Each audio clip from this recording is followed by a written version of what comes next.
All right, welcome everybody to the debut of a new series and new channel, The Society of Main Characters.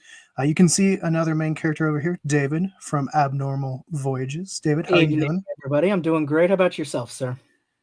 Doing very well. Very excited for this new adventure we're gonna partake in. Uh, Absolutely. I can't wait to see how many people we're going to have up here in the main character lounge tonight here in the society. Yeah, and I know you guys might be wondering, what does this mean of our channels? Obviously, David hosts the wonderful Abnormal Voyages. I'm from Cool's Paranormal Studios. Absolutely nothing. You'll still get everything there. Just think you'll It just get means extra nothing. content. Yeah. Nothing's changing there. You guys are still going to get the same content you're used to there. This is just another channel for us to talk about things that perhaps don't fit what we're doing over there, or we just have so much content now we need a second channel. And it's Exactly. kind This of, is kind of like the way we explained it. It's like each of our individual channels is kind of like we're the different characters from Marvel, and then this is where we come together as the Avengers. So it's going to be a wild ride. We got a bunch of great people coming in, main characters from all over our little multiverse, and I'm excited. I don't know about you. oh no, I'm super excited. It's always fun. Obviously, you guys are all my friends, so it's fun there, anyways. But to work with other fun content creators that know what they're doing and have a passion for this, it's exciting to build something from scratch. And I definitely think 2025 is going to be very exciting for everyone watching. Now, Oh, absolutely. this is coming live tonight from Cools. We might do the first couple live here, but eventually it's going to start going live on that channel. The archive will be there, and we might have some exclusive content this week over there as well. So you never know. You might want to go Yeah, check check it it out. out. We'll definitely we'll have the link available, and as Keegan mentioned, we're going to kind of slow drip, kind of a transfer over there. So you'll still be able to get both all the content here for a while as we slowly transition to the other channel, and then you can hang out wherever you want to find us. Yes, and we will actually have another fun announcement at the end of the episode about another place you can come hang out with us and talk with us. So stay tuned. Now, David, what are we talking about in our main character lounge tonight? So, we are kicking everything off with something that we have never really done on any of our channels, which is going to be appropriately, we are the Society of Main Characters. So, where do you find main characters more than in a book? They've been around for forever, wonderful stories. And tonight we're going to dive into one together. So, we are doing our very first kind of book club meeting and bringing the society together to dissect the Midnight Library. Yeah, and I'm excited to see the conversations we're going to have. I know some of us may have been kind of conversing as we were reading, so definitely excited to see what kind of topics are discussed, maybe what themes and stuff like that. Now, as per usual, the books we choose are either recommended by our group members or eventually, hopefully, by you guys watching. So if you guys have fun books you want us to talk about in the Society of Main Characters, post a comment, let us know, and we'll definitely get to it. But tonight, this one was brought to us by who? I believe this was recommended by a founding member of the society, Mr. Nicholas, who is waiting to join us right now. Hey guys, Hey, how you doing, sir? Welcome in. doing well. I like that you called me a founding member, I mean, this is the first episode, and you're here, so I and say I founding member. recommended the book, so like here Well, we look at go. that. You're like the cornerstone now. This channel won't be the same without me. That agreed. It'll be much better. I mean, oh, Oh wow, wow. Okay, but yes, okay, you're gonna do me like that. Okay. well, we're gonna bring in the other guest for right now, but in just a minute, since you did recommend the book, we would love to hear what made you recommend this. So be thinking about that. All right. Okay. All right. So Keegan, who else do we have waiting in the wings to come on in? Well, we also got Grayson here. Grayson, how are you doing tonight? Oh, I'm ready to pontificate on literature, gentlemen. I'm doing fantastic. Hold on?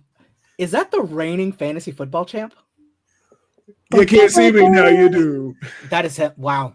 We are pulling out all the stops. All the superstars are here tonight. Multifaceted, literate I should've- sports fan. Let's just go. We got it all. Hey, we How are got you? everything covered. Next up, we got James Townsend from the Billy the Kid Historical Coalition. James, how are you? How's it going? It felt a lot more epic being brought onto this platform after you put it in the perspective of the Avengers assembling. Exactly, So, right? yeah, That's what we're I doing feel here. it feels pretty intense now. Good. I'm very glad you can join us. We've needed somebody that actually knows history. Keegan's usually just half making it up, so good to have a real I know historian. I catch him in lies all the time. Whoa, James. Mhm. Is this because we found the Mr. dead body at T-Rex. the one place? Oh yeah, yeah. That is. They all heard about that poor T-Rex drawing as well. Believe me. And last but definitely not least, we got Nolan. I think you mean the Wizard Sky Rizzy.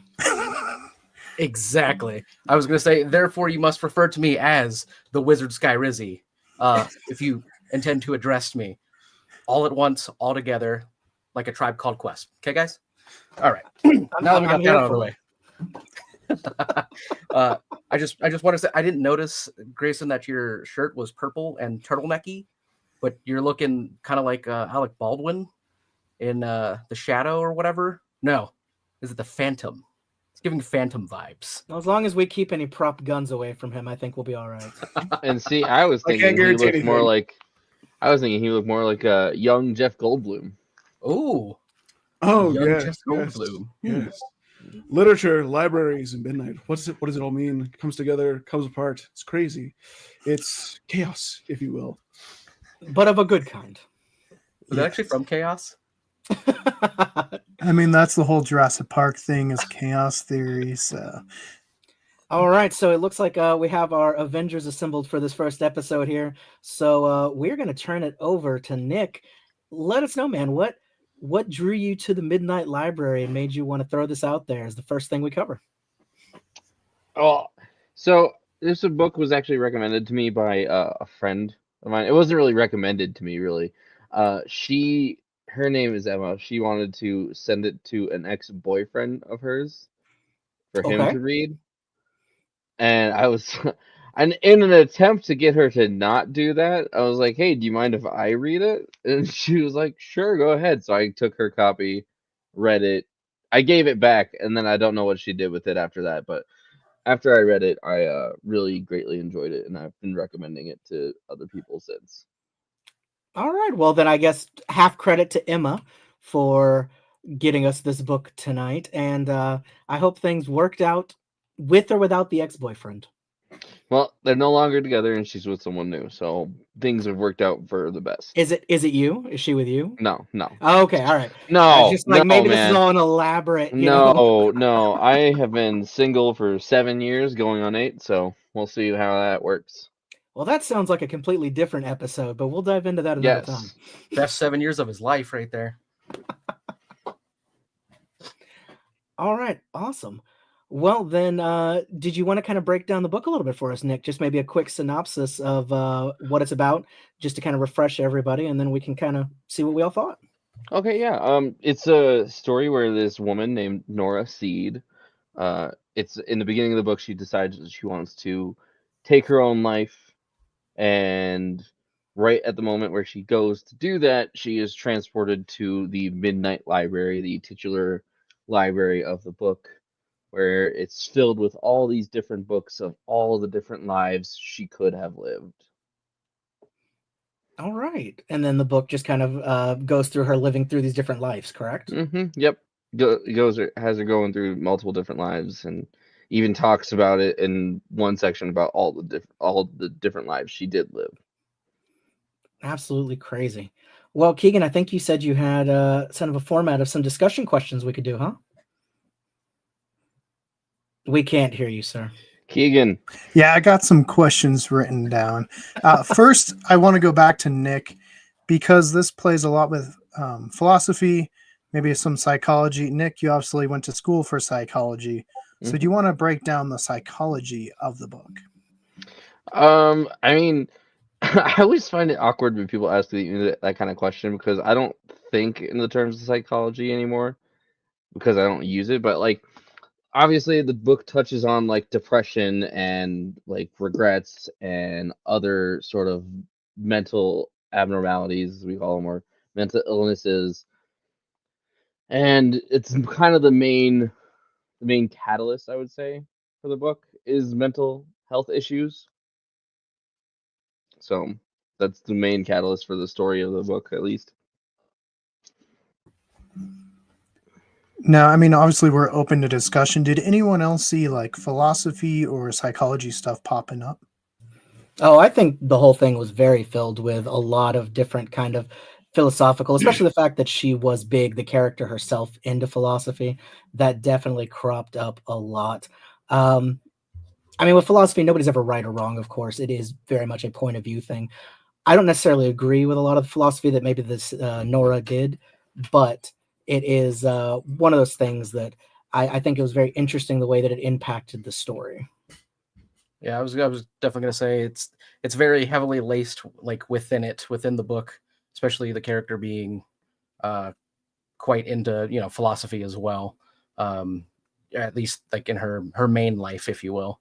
I noticed there was a huge lack of it in a lot of her other ones. And it was just always kind of like funny, like when she'd bring up she'd say something and they're like people like look at her all confused, like, what? And she's like, oh, it's like philosophy or whatever. But when did you do philosophy? Like it's just so it's like her main life was like heavily drenched in philosophy and one of her like main loves or whatever, and like every other ones that she did attend or whatever had very little or anything to do with being philosophical or having ideas like that. So It's almost like she would bring it up and they'd be like, "You know how to read?" right, yeah, it was like, you know how to, yeah, that's pretty much the feeling that I got a lot of the time was like, oh, what? You know how to read? Like, yeah, that's exactly the feel that they kind of Yeah. gave. Like, what?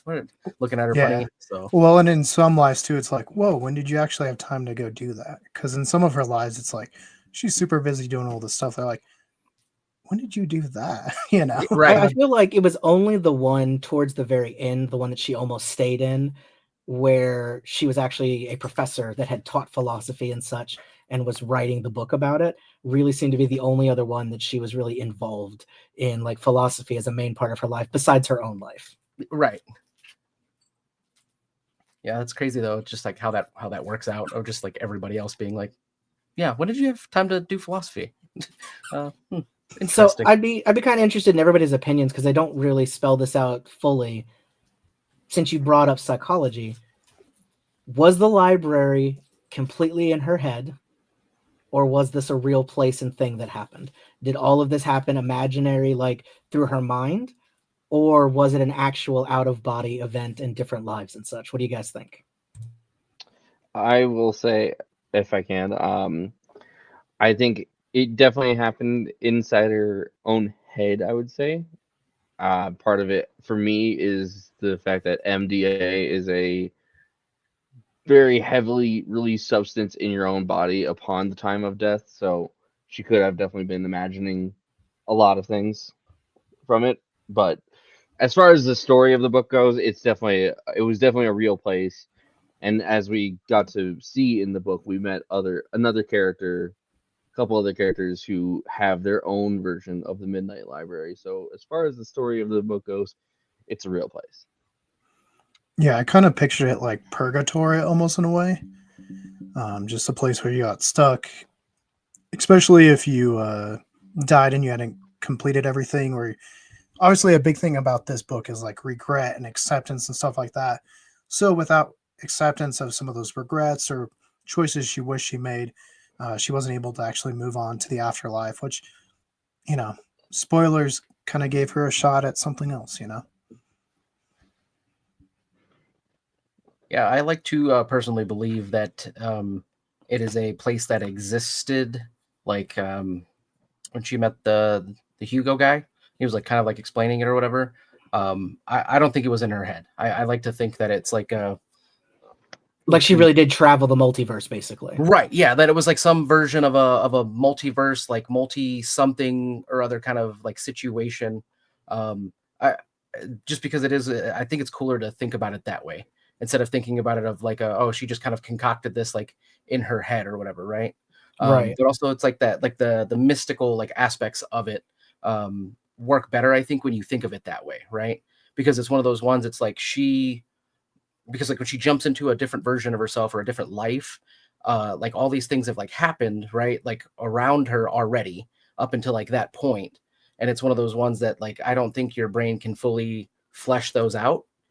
You know what I mean? Like it's a little too much for you to just it's like up. a little bit too much for your brain to like make up or whatever, right? Like you know what I mean? Because like you can daydream all day long about like, oh man, if I did this, I could be this and be a rock star and all that kind of stuff. But like realistically, you're not gonna fully know until you're like there.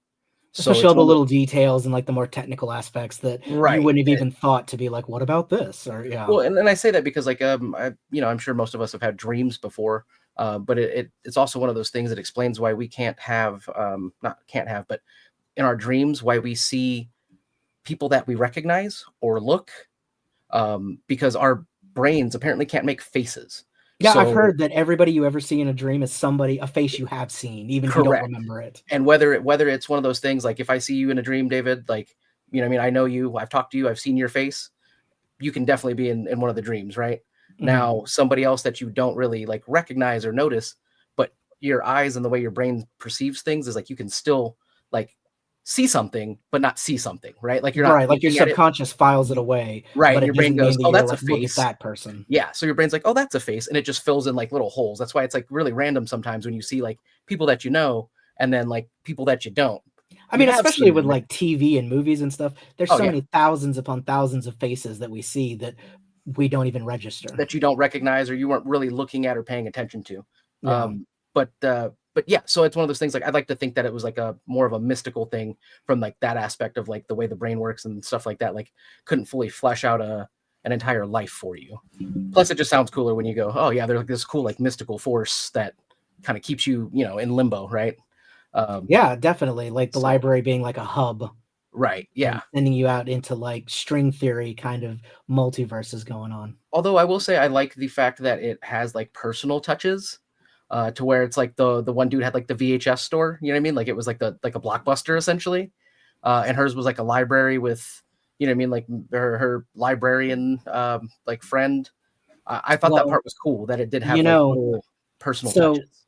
I had an idea that we could all ask a question that was very inspired by the book. And now that you've brought that up, that was going to be my question to everybody. If this happened to you, what do you think your personal like hub would be of your other lives, your other experiences that you would go out on? With me thinking about it, I think, and maybe this sounds cliched with what it is, but I feel like my personal one would probably be an airport. I think there would be like a big board with like the different flights that you could take. Yeah. And then each plane as you boarded it would, you would be landing in the other life or whatever. I feel like with as much as I like to travel and things and seeing the world, that's probably what my hub would be a big airport of different terminals and stuff that each one is going to represent the different kind of lives that I could have taken. That's pretty cool.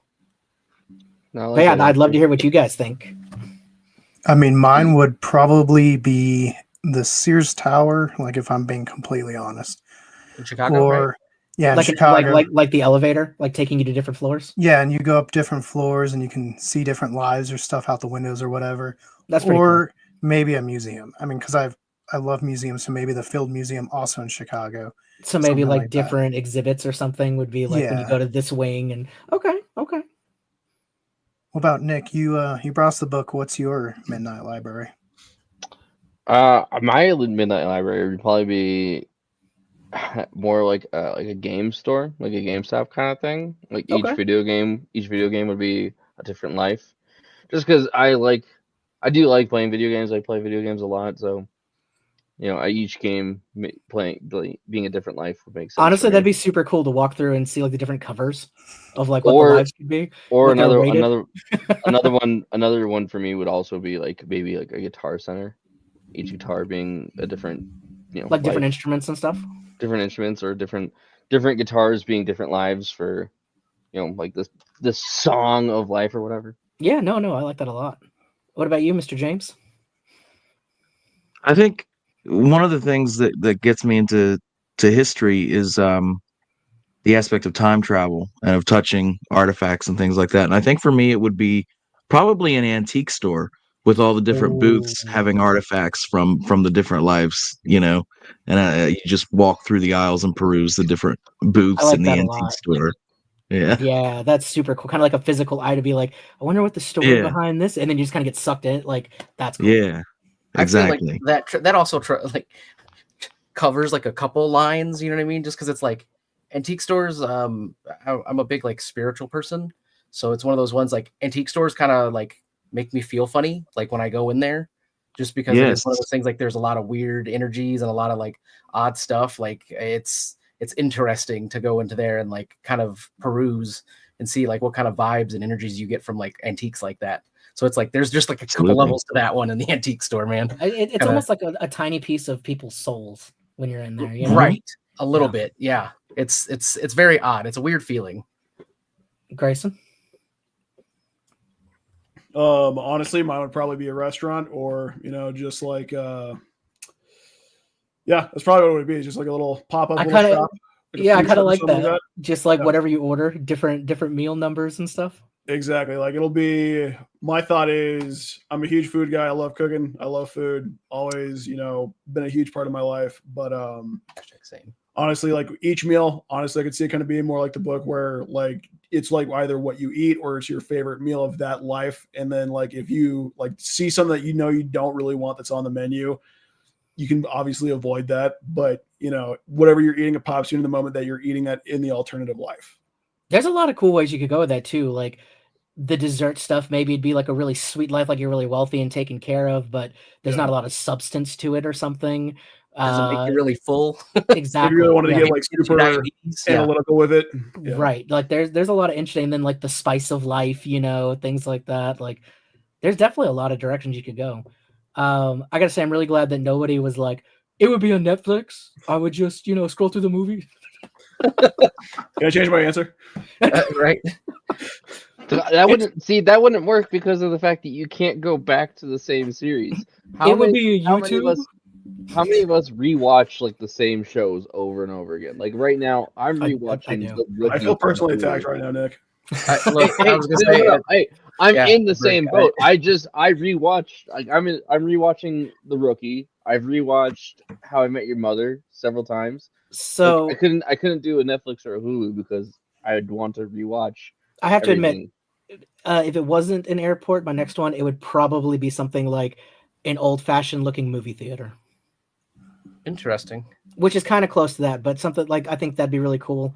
I feel like, not knowing like what movie it was, you just kind of walk in and you're like immersed in it. I feel like that'd be kind of cool, but it'd have to be like an old school theater, not one of these like more modern ones. It's those ones with like a lot of character in it. I feel like that would be, and like when you go in the halls, maybe it's like just an endless hall of the different theaters that are open for you to go into. I feel like I'm thinking like the way I picture that, the way you say that, it was like an Alamo Draft House. Kind of like it's always, because Alamo Draft Houses always have like flavor, like in them. Like they're very like. They're very unique. The posters are always like weird movies, and maybe you'd see like movie posters of different scenes from the possible lives, but you'd never really know like which one it was. But they'd be like, when is that gonna happen? Stuff like that. I feel like that'd be kind of cool. Yo, I heard that this sequel sucks. Yeah, they really jumped the shark in this that one. In the restaurant where I thought like some of the AMC theaters just have vague titles where if you don't really like look at what you're going into, it's just like the happening or the occurrence. You just pop in there and you're like, I don't know what's going to happen. Let's just see what happens. Yeah. Like the Lord of the Rings. I'll give it a shot. Whatever. Yeah. The Lord of the Rings, The Force Awakens. I have no idea what's happening in those ones. Interesting. And we've just discovered why Nick is not usually with us on our pop culture talks. It's because I'm busy. I don't know when they are. Right. I have a life. Jeez. It's I have two jobs outside of this. Come on. Excuses, Nick. Yeah, I was like, that sounds made up. I also don't know when they are. Keegan doesn't inform me of other chats. Well, I know when the sports chat is because it's on Tuesdays, but I'm normally busy on Tuesdays. Well, it's okay. Now that we have a better system for getting information to everybody. Hopefully, we'll see you around a little more. Hopefully. I know I won't be able to join for Goosebumps because that's on Wednesdays, but Well, see. that's okay. When we start Daredevil, maybe we can move it to another night and get you in there. But yeah, back to Midnight Library. We've talked a lot about the concept. I think everybody's kind of understood that. What are some things that you didn't like about the book? Keegan, I know there was actually a very big point from you with consent and the other lives and such. Do you wanna maybe start with that? It's an interesting direction. Yeah, no. So at some point during the book, I was reading it, and it just kind of clicked that.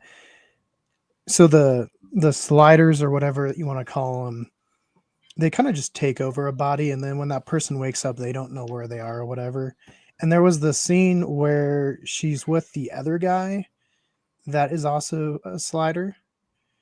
And then she just like leaves. So now he knows how it works. So he's just like, man, I was that bad that she left. Yep. She leaves in the middle of sex. I laughed at that part. But also, Yeah, that poor lady's gonna wake up and not know why she's in that bed with that dude and think like something bad happened. He's gonna go to jail.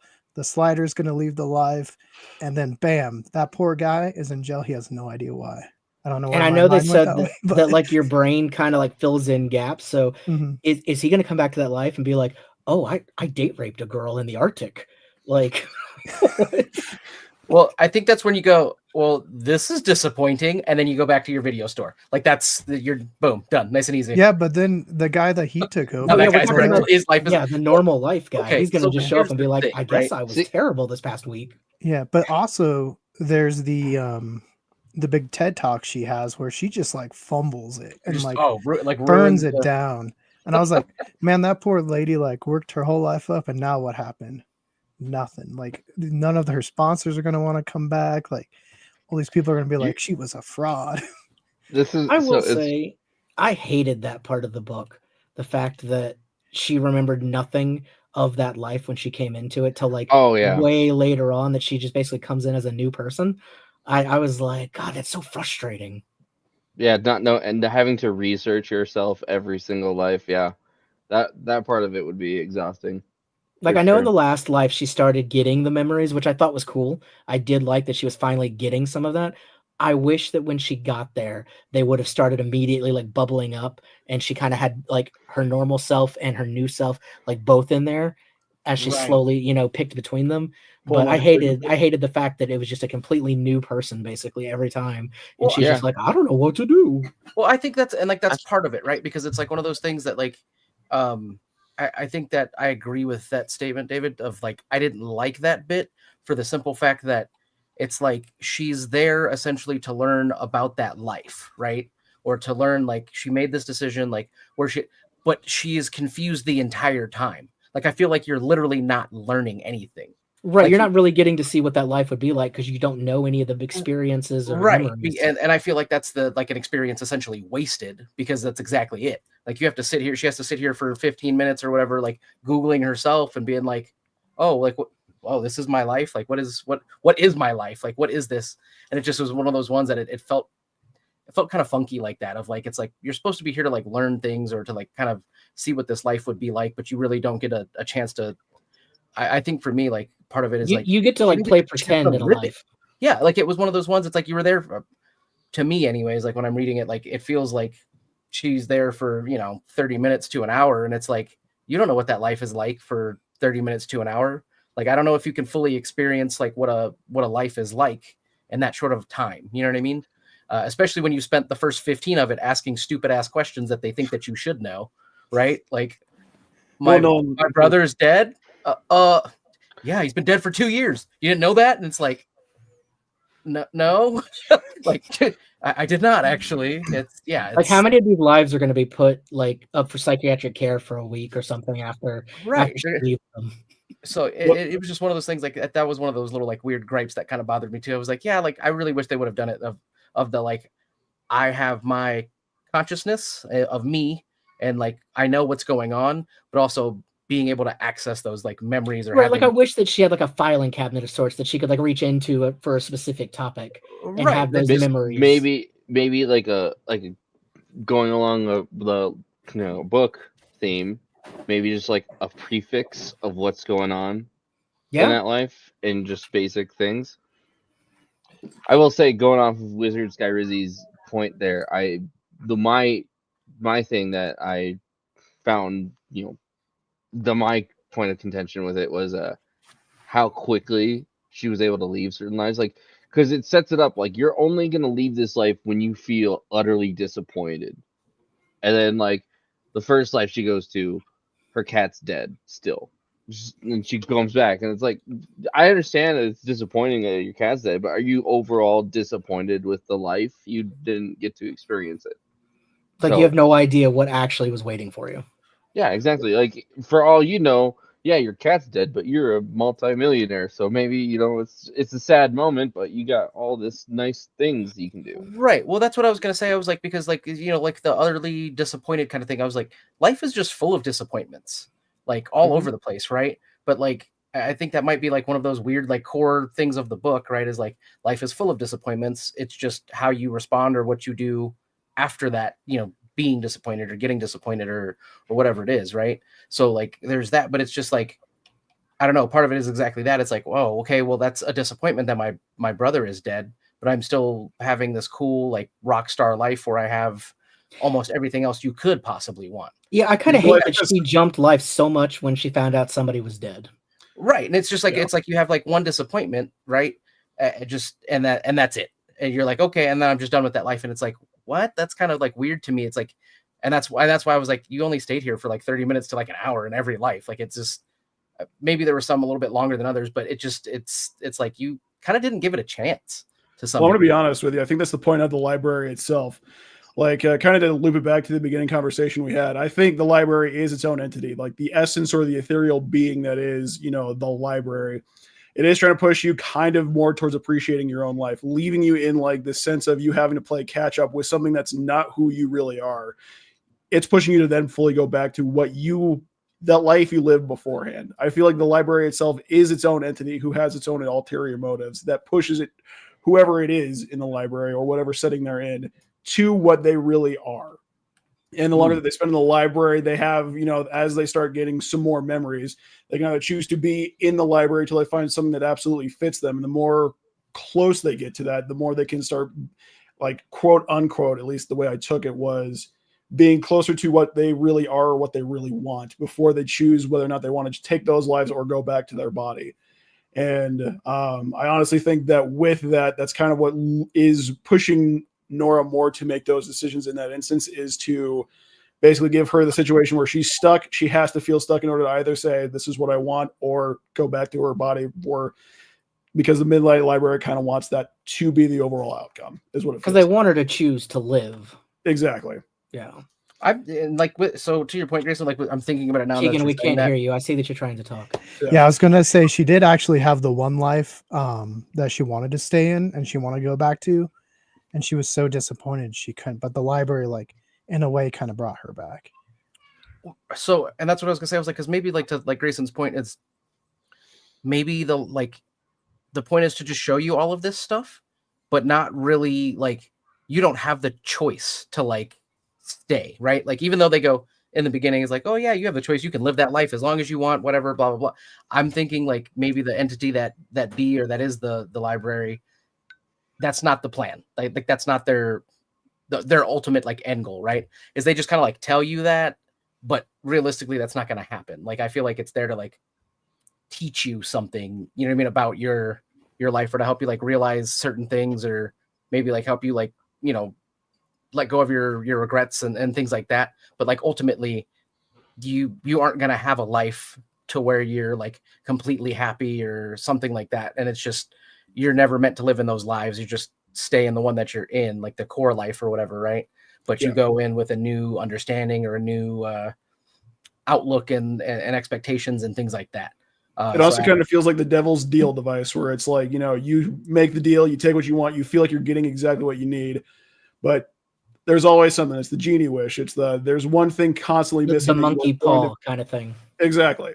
There's just that one little thing that you could have had, but it's not entirely complete. So you're not entirely satisfied with the life that you could be living. So out you go. It was one of those things, like I was reading this and I was getting like because it's one of my favorite movies just because it's a lesson like any day of the week. But I was getting huge Bedazzled vibes. Yeah. First of all, because I love that movie. First of all, it's the Brendan Fraser household. Okay, don't you disrespect this man. But second of all, it's one of those ones that I felt that's exactly what I felt like. You know what I mean? He's like, I want to be rich, tall, powerful, whatever. He's a basketball player out here, just jamming on everybody, having a great time. Like, but then and then it's just like oh, come on. That's one of the best parts of the movie. By the way, we went out there, we gave it 110%. You gotta go and give 110%. Yeah. Well, speaking of like film and stuff, James, was there anything else that maybe it reminded you of thematically? So is there an answer you're looking for? Because you're connecting it to film, and I have no idea what you're talking Or about. TV show, maybe? Oh, yes. Actually, no, good point. I grew up loving the Sliders show in the 90s or the late, the 2000s. I forget that guy's name. Jerry O'Connell or something like that was the main character. And I was reading it, and I was like, this is a lot like that show Sliders. And as I was thinking that about the time she jumped into the Arctic life, and then immediately she meets Hugo, and he's like, I call us Sliders. And I'm like, Matt, come on. Like, are you just stealing a whole concept here? But I thought that was funny. I want to talk about Hugo, though. I mean, that's really the unspoken tragedy of this whole thing, to be so unimpressive a lover that your partner taps out of the whole dimension. Like you leave a whole and it. life. Yeah, you're a slider too. So the deal. You know what happened. You were so unimpressive. She tapped out of the whole dimension and chose another life. Not to mention, she made it. I'm out. Not to mention, she made it through a polar bear attack. And what did it was your abilities as a lover. And not to mention lack of, yeah. And not to mention, right beforehand when they're having a conversation, and he's like, in some lives we're married, and it's like, oh, she dipped out in the middle of it, dude. Like, yeah, if you were married in one life, then that other Nora slid out of there too, apparently. Rumor has it, seconds after that happened, he heard an ethereal womp womp. Poor Hugo. He got back to the video store, and the cashier was just like, all right. You want to go back? You want to go back? But you're muted, thematically, honestly, I think it wouldn't surprise me the fact that he was shown to be a big video guy. Maybe it was actually maybe the character Hugo was written to be a fan of Sliders, that he actually did tie it. Maybe it was an Easter egg from the author.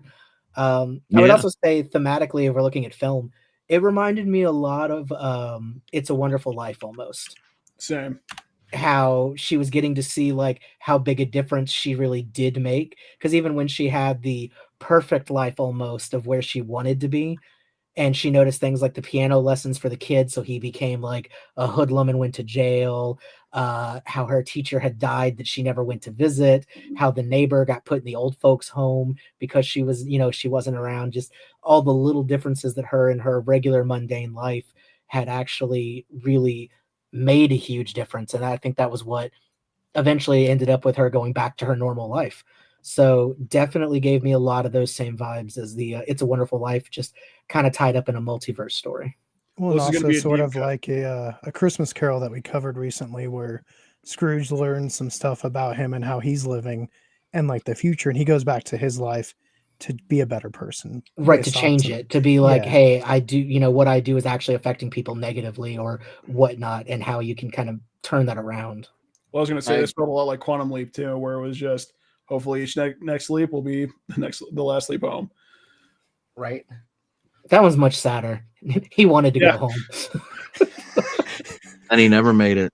See, that one makes a little more sense because at least in that, he's in other people's lives. So you get why he may not know absolutely everything.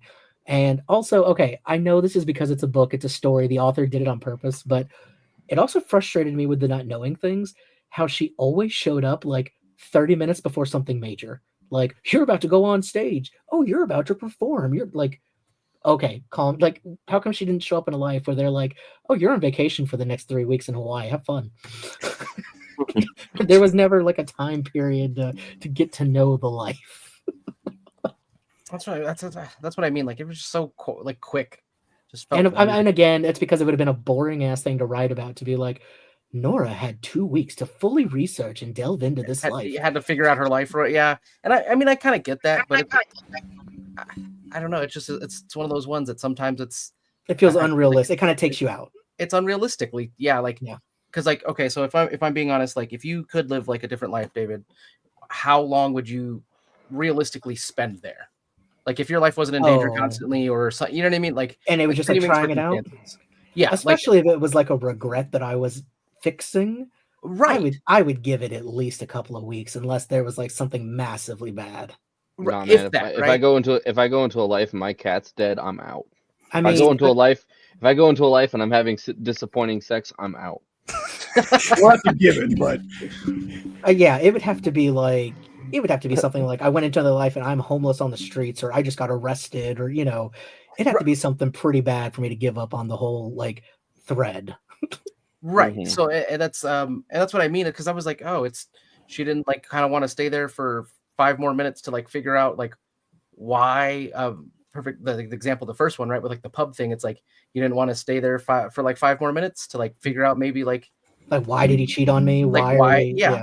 And I say that mostly because like in my daily life or whatever and things like that, like I've learned there's always reasons for things, right? And like so like that part kind of like bothered me. And I'm not saying it's her fault, right? That's not what I'm saying. It's just more of a like there's 2 sides to every, or what is it? The 3 stories. There's like 3 stories: his story, her story, and the truth, or whatever, right? So it's like it was really just like her being there, and then her being like kind of hurt. Like, I mean, oh, this sucks. And then let me ask this real quick. Maybe this was about Nora's personality, though. She was shown to be a very selfish and hasty person. Maybe the fact that she made these impulsive choices feeds into the fact that as soon as something was disappointing, she dipped. But I gotta say, I find it unrealistic that anybody in this situation wouldn't, for at least a little bit, be like Bill Murray in Groundhog Day, where you just go off the chain like wild in 1 or 2 of the lives and just do ridiculous things. Start doing ridiculous stuff because you know you're going to be fine. You're like, all right, well, I'm going to break into this. I'm going to go find, I mean, short of being killed, because they did say if you died in the life, you were dead. But I feel like if it was me, I would go crazy in at least 1 or 2 lives doing just ridiculous things. Right, I agree. And then get out of that life. Like if I'd already written a life off, like oh, my brother's dead, so I'm leaving. I'd be like, but first. See, but then you go into Keegan's whole point at the beginning of this talk. There's the consent, and you're just ruining that version of yourself's life. Oh that no, version of yourself is now going to be the homeless person on the street because you decided to go wild. I'm out of there. I'm out. I just said it was going to be selfish. Like it's an asshole move. But I'd have to do it. I'd have to do it at least once because I know that guy would have done the same thing to me if he had the chance. So I'm just beating him to it. David, I think that's more about you than anything else. Well, no, because like it's like that rock star life, right? It's one of those things. Like obviously she's like rich, famous, whatever. Like I'd go. I would have used the shit out of that if I'm being honest. Like. Don't you know who I am? I'm Nora Seed. I can do what I want. Yeah, wouldn't you just go like, just be like, you know what? I'm gonna go into a bar and just buy drinks for everybody for the hell of it. Stuff, you know? I mean, because like anybody at the end of the day would look and just be like, typical rock star. Like, and then, you know what I mean? Like, I also feel like with all that money, is there not one life where she would have tried like a public cry to be like, hey, if you're experiencing multiple lives, if you're a slider, contact me. Right. Well, like, wouldn't you want to try at some point? Because I know she said she ran into a couple of them along with seeing Hugo a couple more times. Yes. Well, also, that must have been a very awkward meeting when she saw Hugo the second time. I was going to say, also, how do you go about that? Like, hey, so I noticed you kind of pieced out. Yeah. Oh, I was just so tired. Literally. You know what I mean? Hey, yo, your dick ain't good. Sorry. It was trash. Sorry. Yeah, but that's what I mean. It's like not sorry. It's a very awkward meeting. Hashtag not fired. At one point he's like, it's weird how many other people you can meet, like how many other like sliders you can meet or whatever, just by literally like saying, what you're doing out loud. Yeah. And like why wouldn't you? Popular like her? Like even at that concert, if she would have just been like, hey, anybody out there that Right.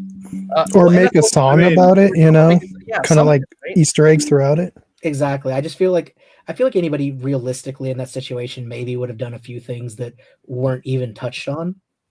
And I'm sure that was just a choice by the author. Like, I get it, but it did take me out of the immersion a little bit because I was like, it's feeling almost more like a fable than a Right. realistic story. It's more of a teaching. David, parable. I think that you hit the nail on the head right there, because I don't even know if this is intentional on the part of the author, but this is like, sometimes you read a good novel and there's an incidental lesson, but this is like he wrote a lesson that was incidentally a novel. Yeah, And like, very it's preachy. much more in the genre of an allegory, or like you think of like, oh, The Pilgrim's Progress by Bunyan, written way back, solely for the purpose of being a spiritual lesson. And I feel like this is one of like a new era, which, the wizard Skyrizi said, like, it's talking about being spiritual and into that kind of thing. Like, I think we need things like this. We need allegories and new tales to kind of get our gears turning in an age that factors in quantum mechanics and parallel dimensions. And it's just cool to think about. But I think Matt Haig really set out and was like, I have a message, and this is a thing that you can't really think too deeply about.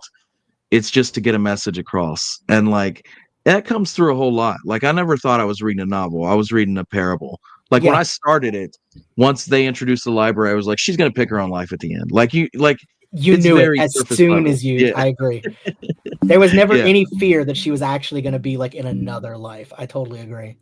I see, and that maybe it's just the hope, the romantic hopeful in me or whatever. I was hoping that she would, but like realistically, like you do read a couple of these and you go, oh yeah, she's definitely gonna choose. You know what I mean? Like this is a lesson book of like us, trying to teach her a lesson essentially of being like, be happy with yourself and be, you know what I mean? Like be happy with yourself. Like, yes, you can have regrets or whatever, but the decisions that you made were the decisions that you made, and you have to stick with them at the end of the day. Like that's, you know what I mean? It was just a very huge like lesson kind of book.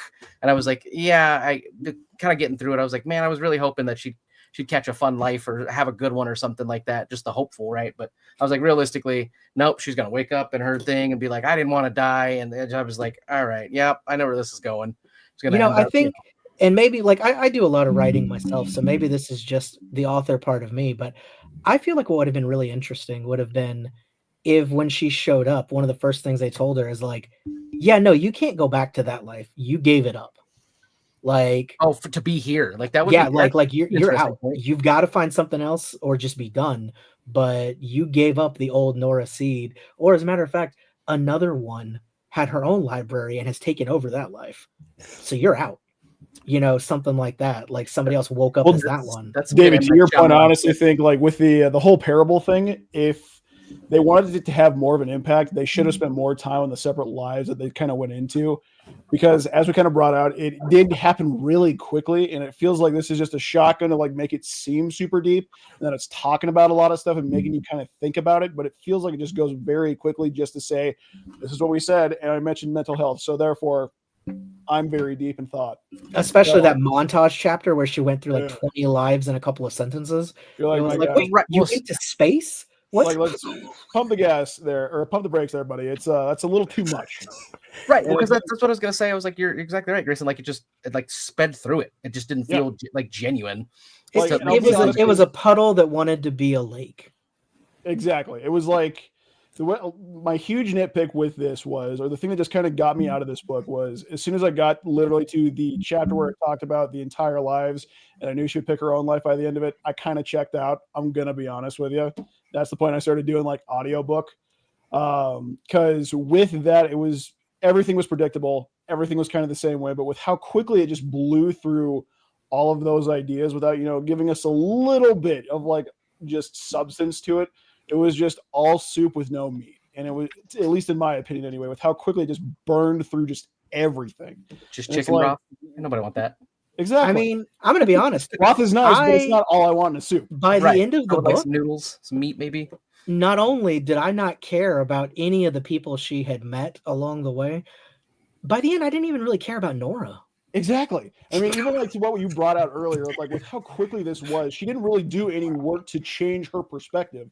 It was, I'm here, I don't like it, I'm out. And then all of a sudden she's supposed to change and choose her own life and change in her real life. I don't buy that at all with how this book was proceeded with. Well, Wow. you're right though, because I think it goes back to again the shortness that she lived in the lives. Like she wasn't. What did she? She what didn't did she learn? appreciate them. Exactly. Right. Like, Like she what wasn't- did she learn from the pub one? Other than like her fiance was turns into a drunk dickhead. Like that's she didn't learn a lesson there, realistically. No, because she I didn't mean- take the time to find out what went wrong to stop it from happening in Exactly another my life. point. I mean, David, even if she had the consequence of you get in here once, that's all you got, that would have at least been some sort of like, barrier to keep her in there to see if she really wants to stick it out and then learn a lesson to work through it and then be like, you know what, I can't do this, I'm out. Yeah, Right. or like if they would have been like, you've got 5 tries. Exactly. What are your 5 biggest regrets? We'll try to get it right. Even that, 100%. Yeah. Nick. I was just gonna say 2 things. One, going off of the One, I hate you guys. no. I'm gonna phrase this another way. I'm gonna address it. Okay, so one, going off of the whole, she didn't appreciate each life. I think by the end of the book, she learned appreciation. So she didn't appreciate those lives because she didn't know what appreciating things really meant before. It's So kind of like you don't appreciate something until it's gone. yeah, kind of like that. And then 2, I'm really saddened by Greyson saying he didn't care at the end of the book. But I was like, oh man, because I just read like the last 30 pages this morning, and it was the life where she was the professor and she really wanted to stay. She was And happy. as I was reading it, I don't normally read a lot of books, and I don't normally get emotional for anything. But I was like, I almost like came to tears a little bit with like how much I felt that she wanted to stay in that life. Don't get me wrong. The book hit me emotionally in some ways. It's just with how some of this is done, it's kind of like playing a video game. You're in, you're out. There's nothing really there. There is a lot to, like, if you're like in a tough spot and you're needing to get out of it, this can definitely get you on a right track. But if you're just kind of going into this and you're just watching kind of just the progress and like trying to expect this to give you some sort of incentive to change or something like that, if somebody builds it up as that kind of book, this ain't that. It is a very quick tale of this is how life can go. You can turn it around, but there's nothing that actually says it's going to take work. You have to actually put the effort into it. It's a very hollow, very empty just effort to say, just give it another go, yeah? And then it doesn't really give you much more than that. It's like, I appreciate it, but at the same time, it's nothing but just, all right, it's maybe outside right now, but go down, get a point, and put in the work, yeah? It's how it feels to me. Greyson, that's who I want to be your Mrs. Elm in your restaurant. Oh, just give it another go, mate. Just give it another go. Hi, mate. Was that too spicy for you? Let me That bring gave you out me something else. Lily Aldrin vibes. But it when has she to be always Michael went Caine. to her English That's all I accent. want it to be. Right, it does seem bad. Well, you do have to do it better again. Well, I will say, Some men just want to watch the world turn. And that's you in this life. Here we go. I will say, I think one of the hallmarks, I think, of a good story is that there's a lot of different opinions on it and that it makes a lot of different people feel different things. If it's something that can be talked about and conversed, I think that, the fact that we're here discussing it, it was at least, something unique in front of us. I will say, Nick, there's a lot of people that agree with you. There's tons of fantastic reviews online. A lot of people did really take a lot out of this story, and they are actually in the works of making it a movie right now.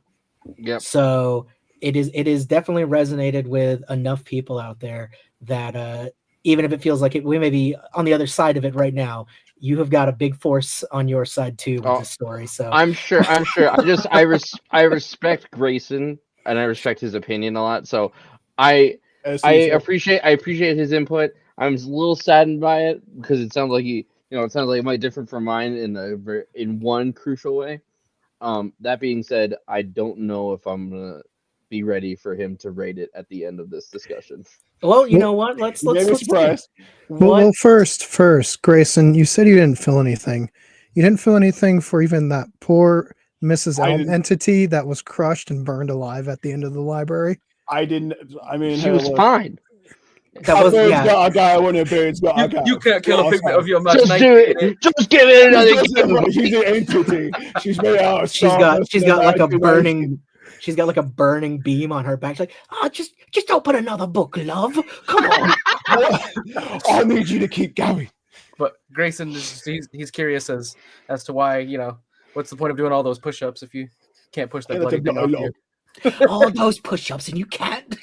You can't even lift a bloody log.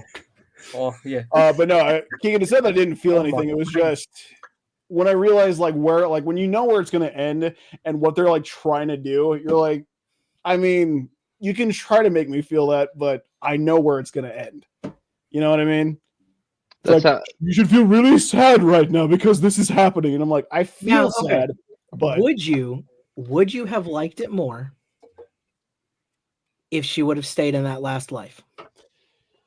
I don't know if I would have liked it more if she would have stayed in that last life. I think it was if they would have done that, would have been an insane twist. I would not have this is a complete story, which I knew where it was going, but I think if she would have stayed in that life, it might have been a good twist, but it would have felt a little cop-outy. You know what I mean? Or what if like halfway through she would have had a life and then discovered she couldn't leave it when she wanted to? That could have been cool too. I think that would have been interesting, and she'd be forced to stay there longer. And No, that's a twist. Yeah, like that's kind a of solid. like kind of like the way that Nolan, you said that she just kept leaving. Like, what if it was like the library has a cool down period? All right, you checked out too many books at once. Right. Exactly. I There's do some think consequence to it. You know, Like This Grayson, is what only if the 276 polar bear ate her? Well, You know, and see, well, I think that goes back to what James was saying, that it felt almost more like he came up with a lesson that he wanted to get out there and was like, what story can I make up to fit this lesson in? Fit the lesson. It felt very much Absolutely. like a parable, like the ones that Jesus used to give in the Bible, very simple stories that get to the point. It was just spruced up for today's modern day science world and intelligence. It showed the different lives and stuff, but at its heart, I think it was very preachy of your regrets are all part of what make you who you are, and that it's more a matter of continuing your life and not letting your past dictate your future, I think, as opposed to dwelling on the things that you can't change. That stuff is going to happen, and there isn't a way to change that. Like, you're always going to think like, what if I did this different? Which is kind of what the whole library was about, was what if I did this instead? Right. And it just kind of showed you that you need to love and cherish what you can, because there are still great moments in your own life, regardless of the mistakes that you may have made. That was your plan. Like, if we go by, because I think it was kind of alluded to that she was like an angel / some form of extension of God that was kind of running the library. They wanted to think that. Yeah, that it was very somewhat along that. So it kind of made me think that it was like, hey, there's a divine plan that is the best for you if you'll just stick to it. That you were meant to be on this path, not these other lives, and we're gonna let you figure out for yourself why those were bad. See, but I have an issue with that. Like, it is one of those things. Like, I don't know. I like having, or thinking at least, having the illusion that I have like free will, right? Like, not everything's like predestined or predetermined, kind of like the the master of your own destiny kind of situation. But I mean, like, realistically, we knew where this was headed, right? Like, it was like, okay, this is going to be a lesson. It's not going to be that kind of stuff. For me, like, to answer that question though, like, I don't think I would have liked it better. And I agree with Grayson on that. It would have been like a cop-outy feeling. Oh yeah.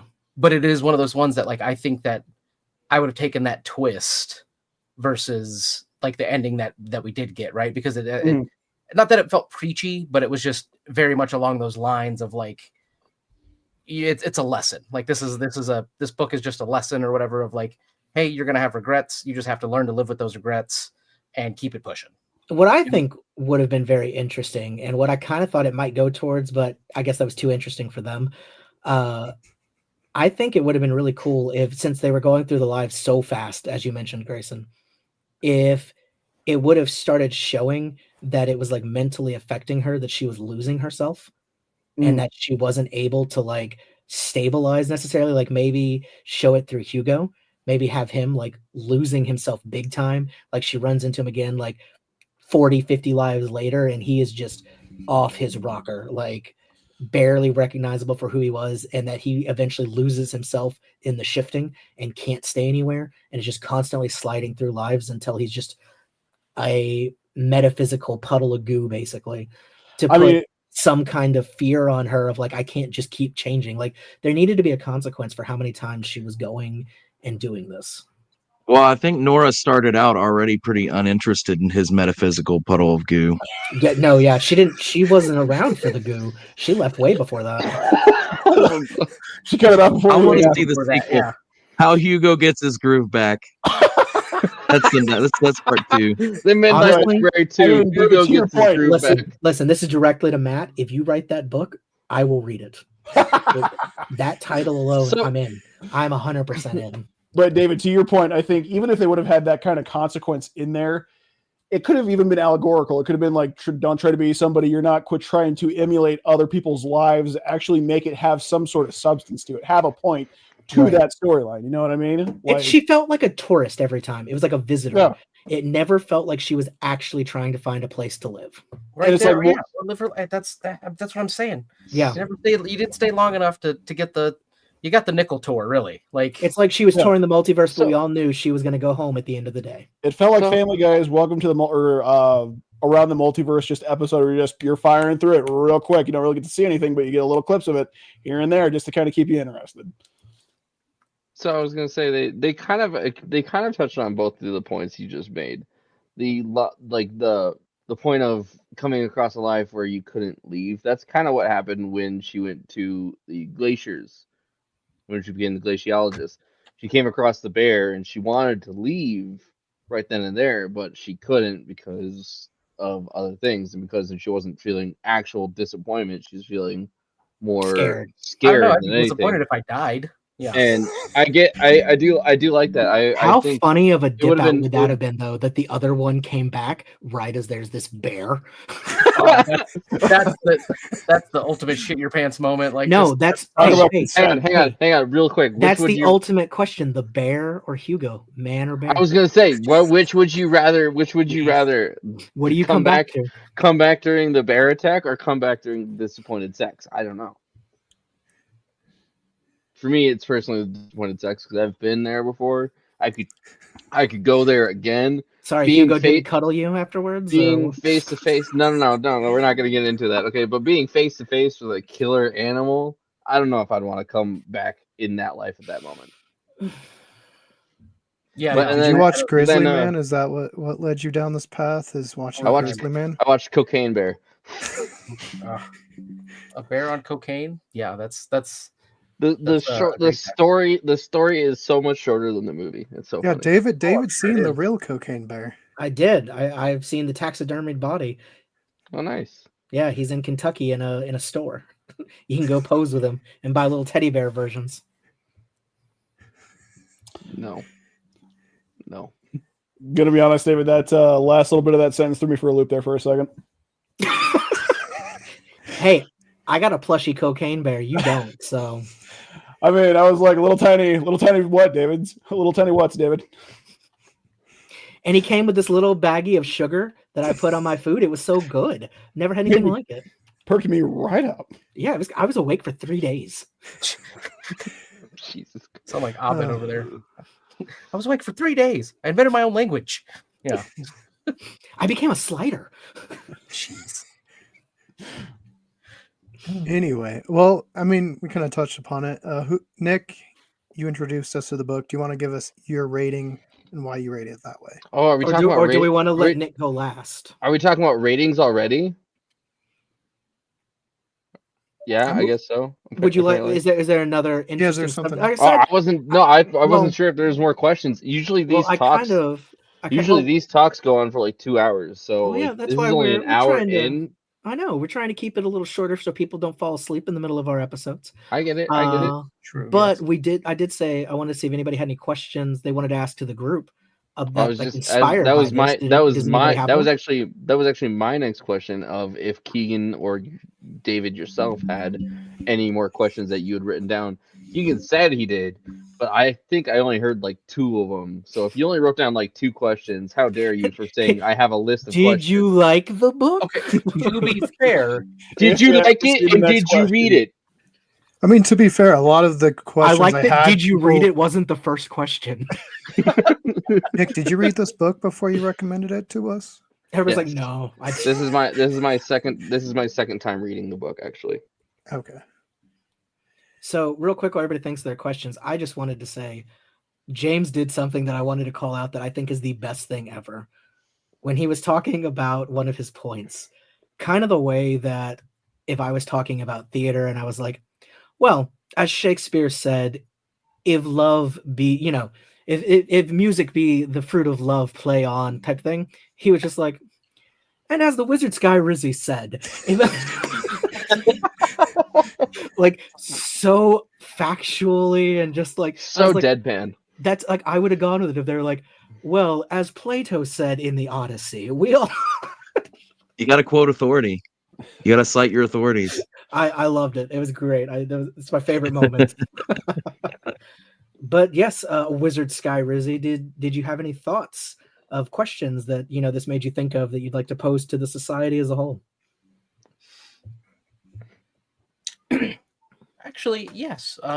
Because I, thinking about this and like going through the books or the ideas. I guess the question would be for everybody is like, what is one life that you guys would like to live that is alternate to the one you have now? And is this like because we're erasing a regret, or is this just any multiversal life? No, this is yeah. Like I said, I mean, it can be a regret if you have one or whatever, if that's what you want to go with. But this is more of just like I think I would like to live a whatever type of life that you think might be cool or that you might think is interesting or enjoy or something like that. Doesn't have to be like in super. How emotional you want my 2020 response to be on that one? In 2020, I was doing some filming for Abnormal Voyages, and I was in this graveyard, and I met these 2 guys. One of which was named Keegan Cool, and if I could just erase anything to make my life better today, I feel. No, I think. Jeez, Right when I was thinking you were a cool guy. Right when I thought you were a cool guy. I regret meeting Keegan. Just everybody says that. Everybody just. Are we not allowed to say that? If that was everybody's biggest regret in this conversation, that'd be so funny. Everybody, yeah, Greyson's like, I've been a you took millionaire mine. by now. David, you took my thing. I would be married with 2 kids by now if I wouldn't have met Keegan. I wouldn't have been stuck in the cubicle next to Keegan if I had not met Keegan. No, I would have to say, as much as I enjoy doing like creating, whether that be here content online, writing and things like that, I wish that I had started earlier and taken it more seriously. I think to get more stuff out there and really put the time and effort into it that I should have in the early days, as opposed to treating things as like a hobby and just spare time. I think just being a little more focused on that, I think it would have gotten me much further, much quicker. But I'm glad to be here now. Keegan? Well, see, there was this one time my buddy Brendan, he wanted to go see Bonnie and Clyde's graves. No, I'm just kidding. Oh, he's gone. He turns off his camera. I don't know. I think, I mean, sort of similar to David, I've thought about it a lot. Like, where would I have been if I had started earlier, maybe taking it a little bit more serious when I was younger, or maybe just, I don't know, lately I've tried to do more on my own. And what would I have done early on if I was more just like headstrong and, okay, we got to get it done like here and there? I don't know. Also, at the same time, I wonder like where life would have gone had I got like finished college and stuff like that. I don't know. Stuff I think about. Very fair. Very fair. Well, Keegan, I finished college and I knew you because we worked the same job. So he Just so finished you know. college, so now he gets 2 jobs. yeah. So take that into consideration. What about you, Nick? What is yours? Actually, what I was just thinking about was I wish I would have stuck with music education when I went to college. The reason why I did not pursue music education was because you had to compose and conduct your own piece on piano, and I get really bad cramps my wrists, like arthritis cramps. So I immediately, as soon as I heard that, I was like, nope, I'm picking something else to study. And I had psychology as a secondary interest, so I went with that. But had I stuck with music education, I think I would have gone on to be a choir teacher, and that would have been a lot of fun. Okay, that's pretty cool. James? Choir teacher, huh? Kind of a hard question because it's like every one of my regrets kind of just point back to how lazy I still am, because it's like, well, I wish I would have become a history teacher, or I wish I would have done more with music, or I wish I would be a writer. It's like you could still do those things and you're choosing not to. And what so I better don't like time to than think about it. today? Right? Exactly. So really my answer would be I would just somehow wish I had made a choice that would have won me the lottery or made me independently wealthy, because I hate the concept of a day job. I want to do what I love and not worry about money. Yep. And I wish I could go back and invest in Bitcoin before it was. Yeah, something like that. At least 8 hours of our day is taken up doing stuff we don't want to do, and I hate that. I feel that so hard. Yeah, Greyson, no, what about you? I think we all 100% feel like that about not having to do the Wizard mundane Sky money Rizzy making. here next. Sky Rizzy's gonna be last. Go ahead, He asked Jason. the Yeah, question. I asked the question. No, I don't care. I want Greyson to go last. I cannot like the book, Nick. Him going last will not make him like the book anymore. All right. I don't want to hear him. Fine, Nick. Just because of this, I'm giving you the worst rating. You're welcome. Oof. No. Got him. But also, yeah. Go ahead, Grayson. No, I mean I don't really care. I'm fine with whatever.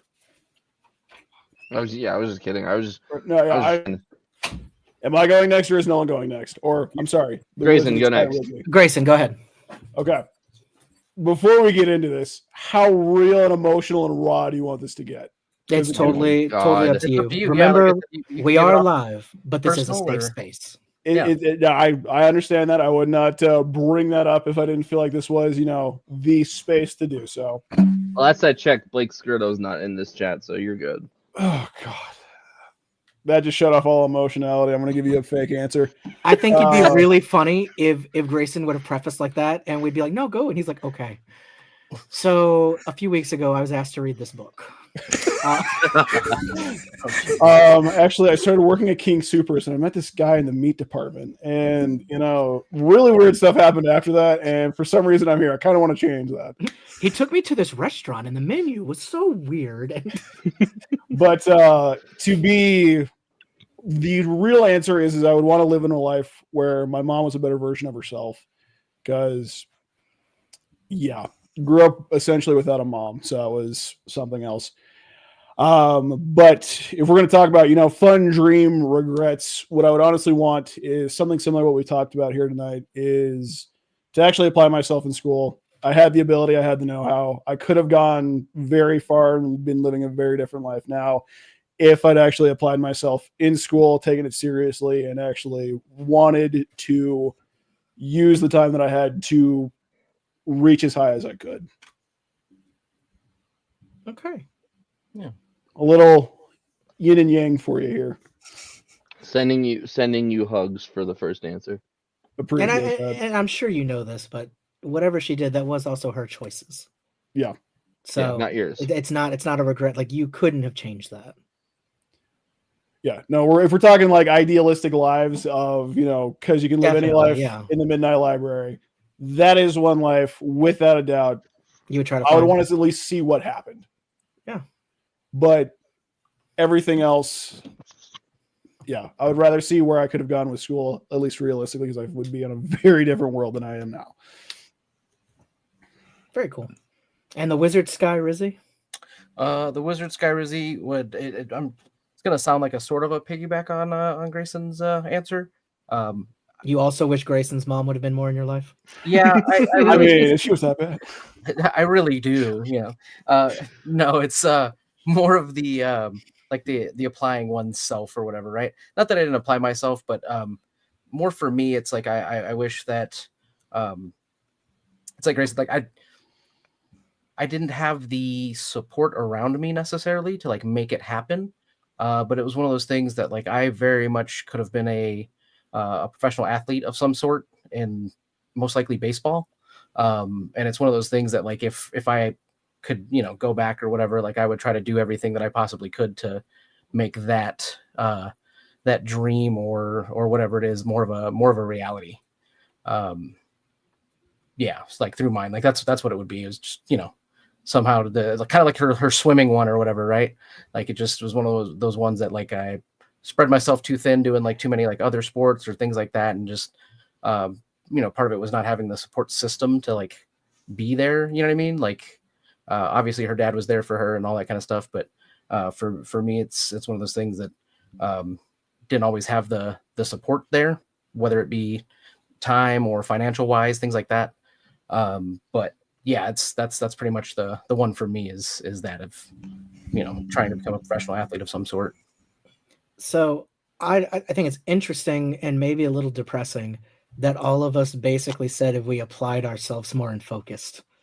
I don't know what that says about us as a collective. It says, I guarantee you 5 out of 6 of us have some form of ADHD. So we're all ADHDers.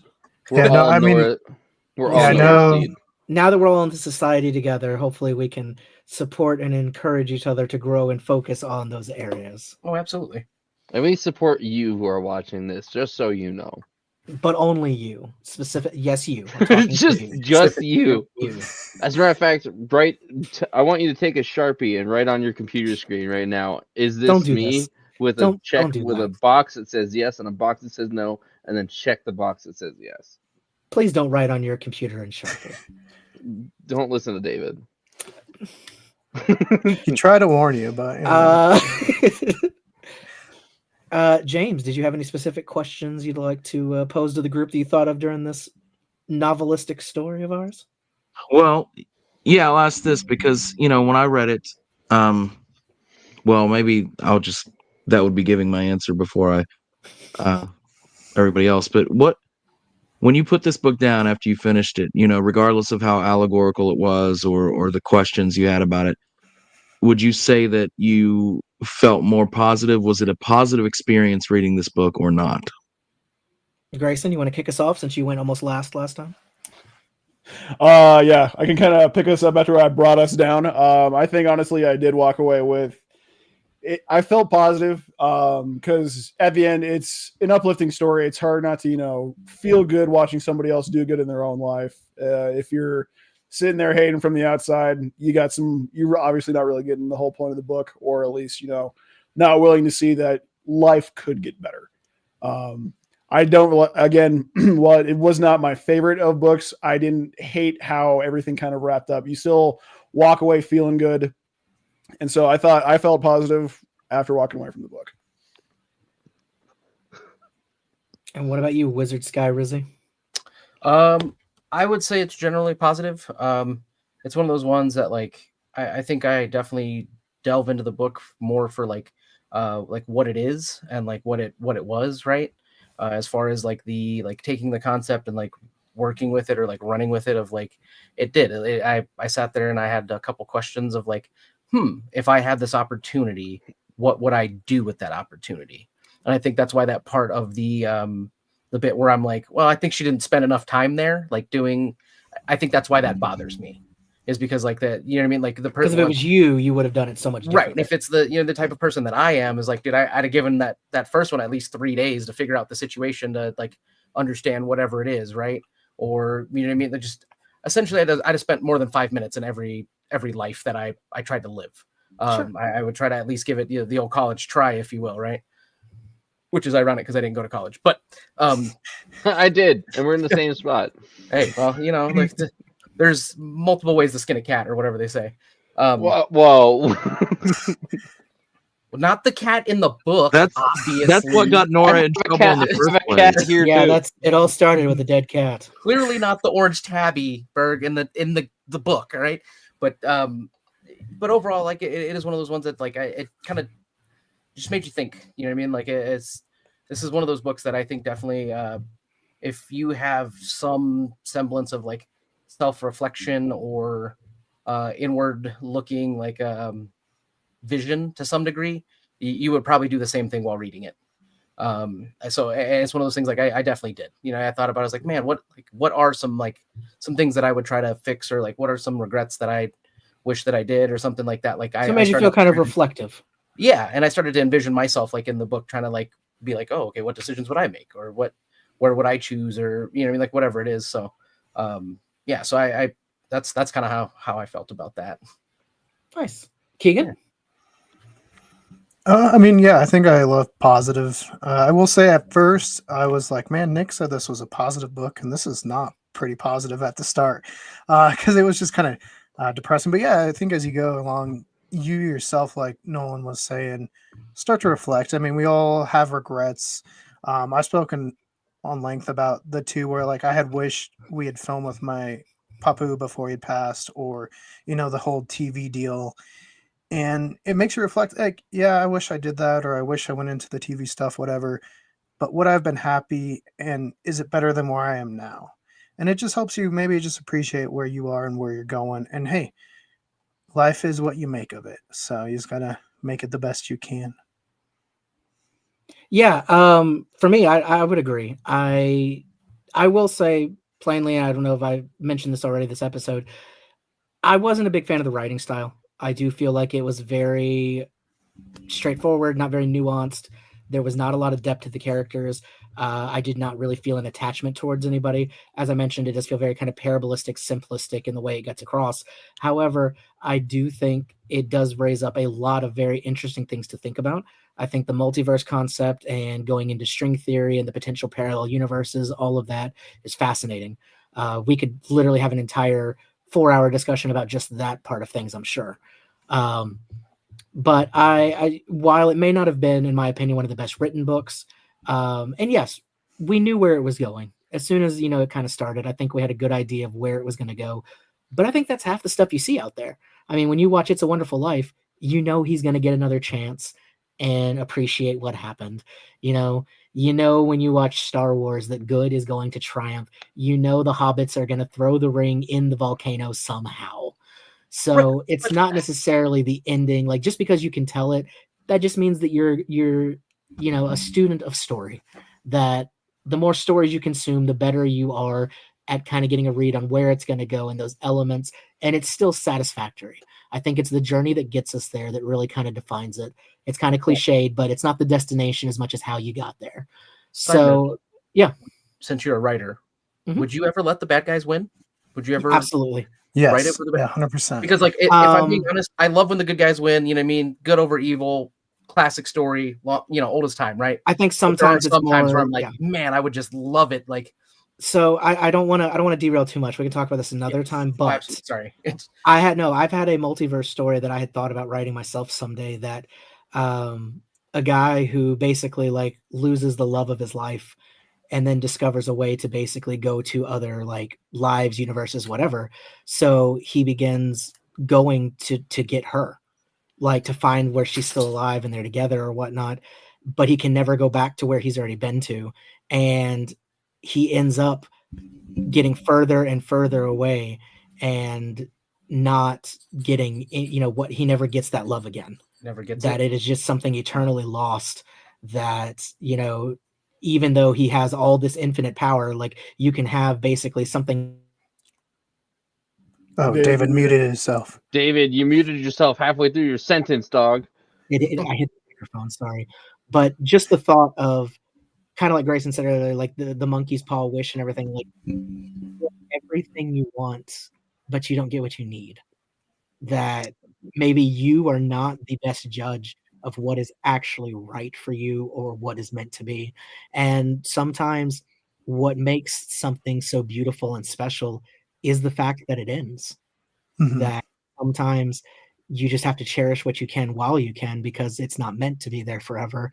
And you lose what made it special in trying to chase and hold it down and make it something that you control when it's not something that ever could be controlled. So I think somebody trying to chase this, lost love that they just never get, and then they lose everything else. Because I mean, jumping to another like multiverse is terrifying if you think about it. You would be the only person you really know, even if there's these other versions of all. You don't actually know them. They're completely different people. And the further you get away and the further things change, eventually you're going to be a stranger stranded in your own life.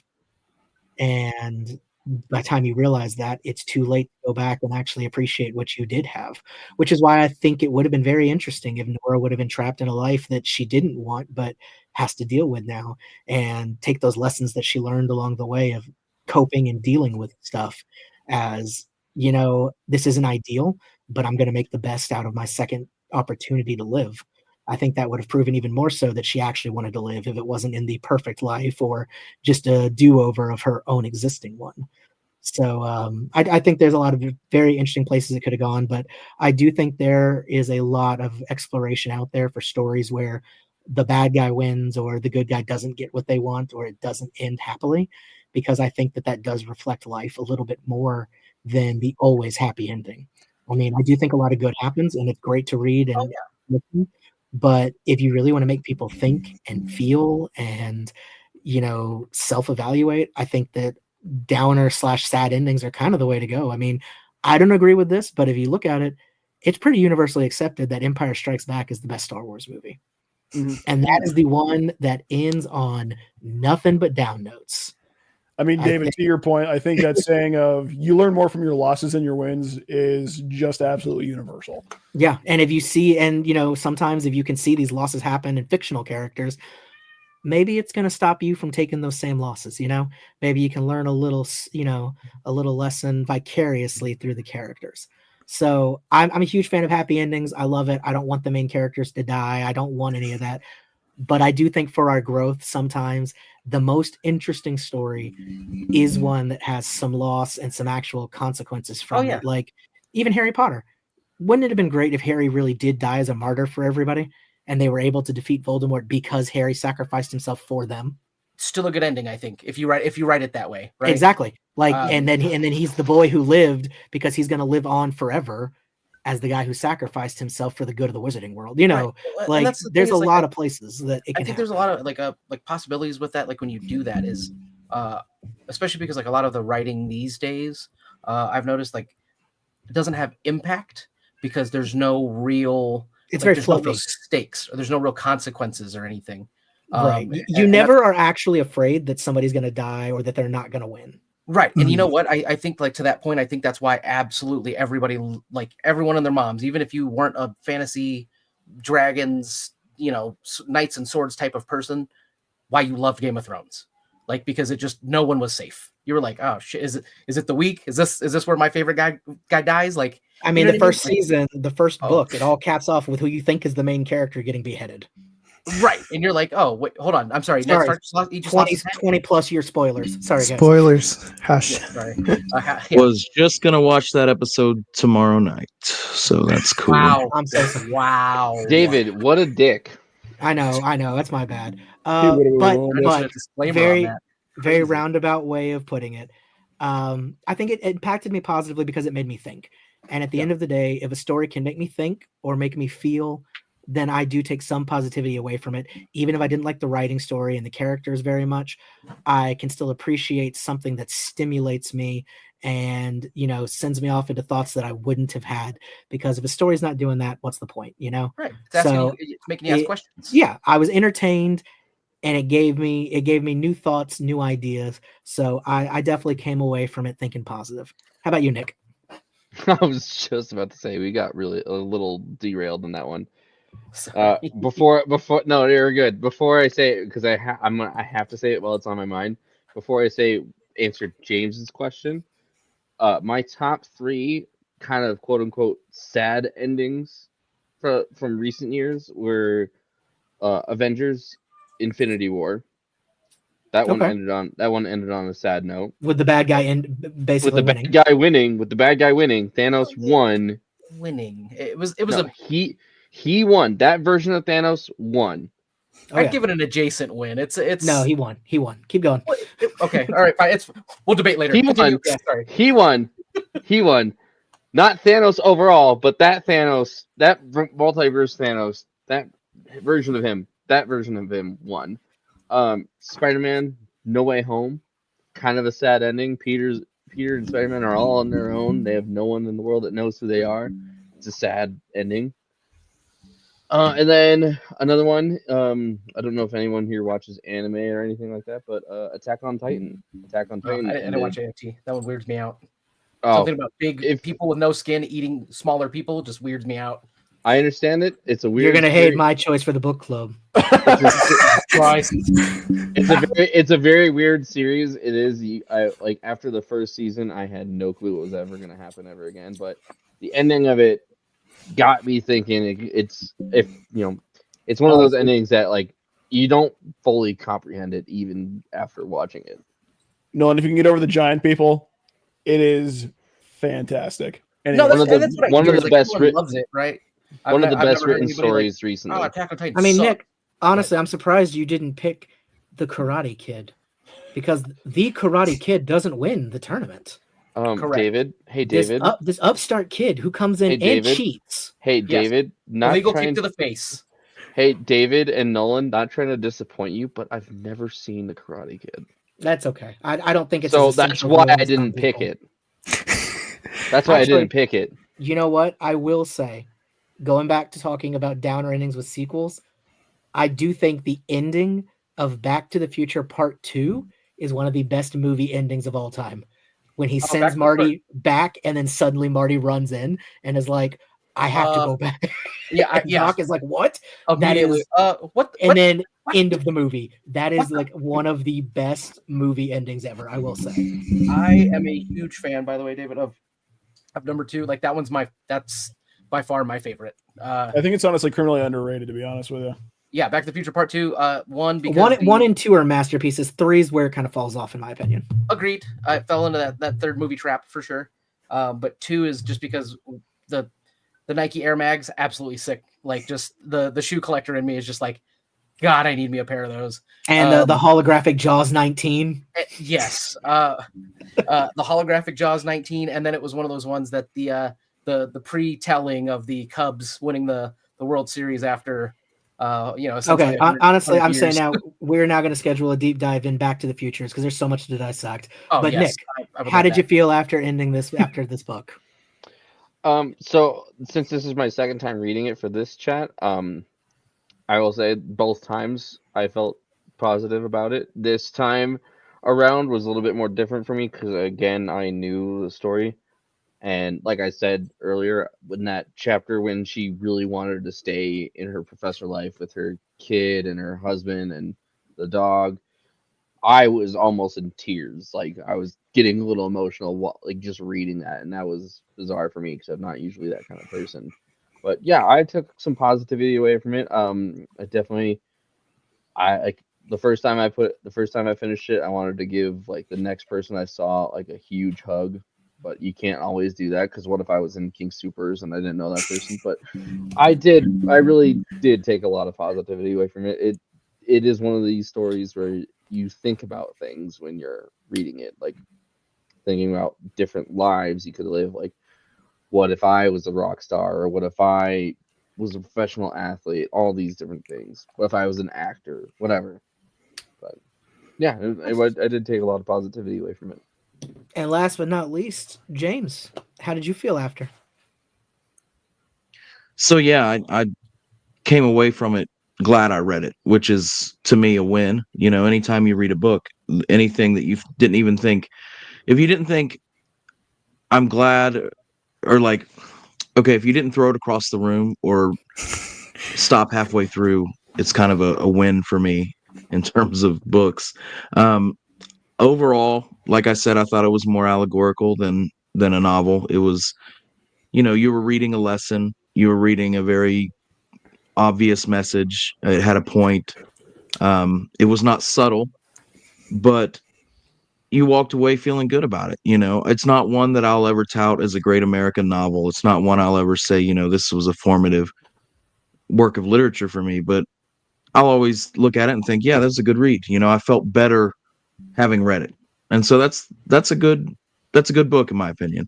I can see why it's a New York Times bestseller or whatever it says on the cover. Like, I can see why everybody likes it. For my own taste, I like things a little deeper, a little more subtle, a little more story focused. But yeah, it was a positive read, and that's what I keep in the forefront. Like, it was a good experience. I'm glad I read it. To your point, I will say I definitely see the kind of more simplistic feel to it. I can see how that would appeal to a broader audience. Yeah, absolutely. Like a people picking it up, I do get why so many have read it for sure. Mhm. Well, Awesome. Grayson, Do you see why I recommended it? Oh yeah, Sure. definitely. Yeah, absolutely. I mean, I'd recommend it too. Sure. I mean, Nick, that's why we led off the conversation with it. Yeah. Why did you recommend it? No, I'm just kidding. Yeah, no, I see why. I had I one asked question, myself. only one person. No, I know because when I ran into Nick at a Barnes and Noble, and then of course on our Wizard of Oz deep dive or Wicked deep dive, Nick brought it up again. So that's why I was like, hey, let's check it out. Because if Nick feels really strongly about it, I want to see what's going on. And like everyone else has said, it's not one that I hated, and I do enjoy that I read it. And I mean, I bought the copy, so I mean, I'll probably read it at some point in the future. I think it'd Yeah. be interesting to revisit in like a few months to a year, kind of like Nick did, and see what I pick up now that I know the story, and kind of maybe a little deeper what I may see. I think, appreciate, too, like, I there's a appreciate that, lot- Keegan. There's a lot of philosophy and a lot of his ideas that I liked. So, halfway through, and I'm still have this opinion. I've committed to read a few more of his works, and I think he has a nonfiction book that I want to read too. I just want to see more about his worldview because I did like that. I liked his approach to things. I liked his observations, and I highlighted quite a bit. I read on Kindle, and I highlighted quite a bit in it. So the ideas were there, and I'm definitely going to keep visiting his work. So that's good. I'd love to hear if you would recommend something that you check out. Let me know. I'd give it a I will. shot. Yeah. Now I don't know if anybody knows this. I didn't look it up. Is he from the UK? Is No, he a I British I wouldn't don't actor? believe so. He just chose to set. I the read story it. there. Sometimes I caught myself reading in an English accent. So Oh, I will be honest with you. 1000% in. I honestly like the narrator's voice. I heard it as Stephen Fry's voice in my head the entire time. It felt like reading it, like watching the movie Hitchhiker's Guide to the Galaxy. It felt like just hearing Stephen Fry's voice the entire time. because some of those turns of phrase you can't read in an American accent. They No, don't you work, can't. Yeah, that's every time she said crackers, like yeah. I was like, he was. that is not an American term. Yeah, I was at gonna all. say for the fact check, he was born in Sheffield. Yep, Sheffield. Sheffield, He United is Kingdom from- in 1975. The United Okay. Kingdom, Sheffield. Is he Sheffield still Wednesdays. there now, I have or no is he idea. moved to America? Do you know? I don't know, but we've got Michael Caine with us here in the chat. I you know. don't know. I don't Because know. the I will way he say. I will wrote- say to James's point. I actually found another one of his books, The Life Impossible. Have you started reading it yet? At Second and Charles. I have not started reading it, but because of the fact that I liked Midnight Library so much, when I Sweet. found hey, this, anything that supports more people buying books is A+ in my opinion. Yeah. And for those at home who would like to know, Matt Haig is right now living in Brighton. Yes, he is. Brighton, UK, eh? Nice. no, Brighton, Alright, Colorado. He's that's actually up the awesome. street. He could be. I don't know. Grayson, Nick, Keegan, did you guys have any questions you would like to pose? You don't have to, but if there's anything have- you'd like to. I have one that I thought of. Okay. But Keegan, Grayson, how about you guys? I've got one in the chamber, but if anybody else wants to go first. Yeah, I mean, who watches The Watchmen? Oh no, that's the wrong notes. Hold on. No, I don't. Who watches this show? Yeah, like what if one of her Grayson. regrets was like, I'm so disappointed I never became a vigilante. My question is, who recommended this book? I'm kidding. My question would be, if your day was like Nora's, A, would it lead you to ending it all? And B, if not, what would you do differently to deal with that kind of situation? Heavily drink. I would not be ending it. I would not be ending it all, but I'd be having me I call them my white girl nights. I just sit down, drink alcohol, and listen to my favorite music. I could see Nick And then he definitely. invites Diddy over. Jesus. No. I could definitely Is see that him baby turning on all- some T Swift and getting real deep in a box of No. Franzia. No. Yeah, I am not a Swiftie. How dare you? Whoa, Our Nolan, denial says we made a different. pact. My We made a go-to- pact my on our sports go-to. show not to talk about her. It's Yeah, funny. My though, go-to. I My just go-to. imagine like Nick gets to go through these other lives and he finds like a perfect one, and then somebody mentions like, "Well, I thought of you, Nick, because we all know you're the biggest Taylor Swift fan in the world." And he Immediately goes out to of it. another life. immediately out, checks out. Yeah, Immediately. Like Like, everything I is don't great. care. He's even like, "This is it. This is paradise." I don't care if I And then have somebody like says that, all the he's out. money, and I don't care if I have all the money in the world or nothing like that. The moment I'm known as a Swiftie, out. yeah. No. So my go-to, by the way, my go-to for music for my white girl nights is the band Water Parks. Oh, I was That's thinking a good choice. maybe I don't know, maybe put on a little bathrobe, grab a little wine. You know what I mean? Put on a little Cradle of Filth. Poncho cloak thing. I got that yeah. part of it. Oh, I'm wearing a full length cloak right now. Yeah. Guys, this isn't about your cloaks. The Wizard Skyrizzy is definitely rocking some wizard ass cloak right now. All right. What was the question? Yeah. If you had the day like Nora had, where you like lost your job, all that stuff at the very beginning of the book, would that lead you to ending it? And if not, what else? What would you have done differently to cope? That was the question Grayson asked. Oh, I mean, Yeah, what no. Nick said. Yeah, I would say no because I've been there. I lost my job, ended up working next to Nick. So I mean, life has its perks after all. So, Why? I've had that day too, except it was split in a couple of days. But I lost a job. I went through a divorce. I lost a lot of friends. I've been through it all. But no, I would not at this point end it. Yeah, I hate to say it. I just don't feel like what she went through was bad enough that I think bitching about it on Facebook and then killing yourself was really the answer. It seemed like mild inconveniences. I mean, people go through job loss all the time, and she was literally a retail worker.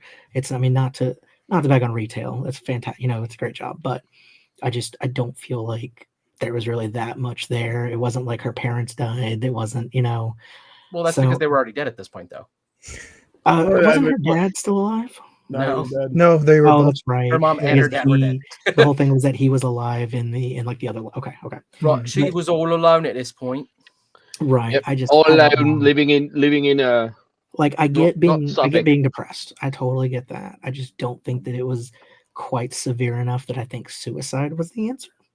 I would have to say, at least me personally, if I have like just something awful, bad day, whatever, I'll usually, kind of log off of online and stuff, kind of disconnect from people and, throw on one of my favorite movies or like some How I Met Your Mother, just binge some episodes type thing.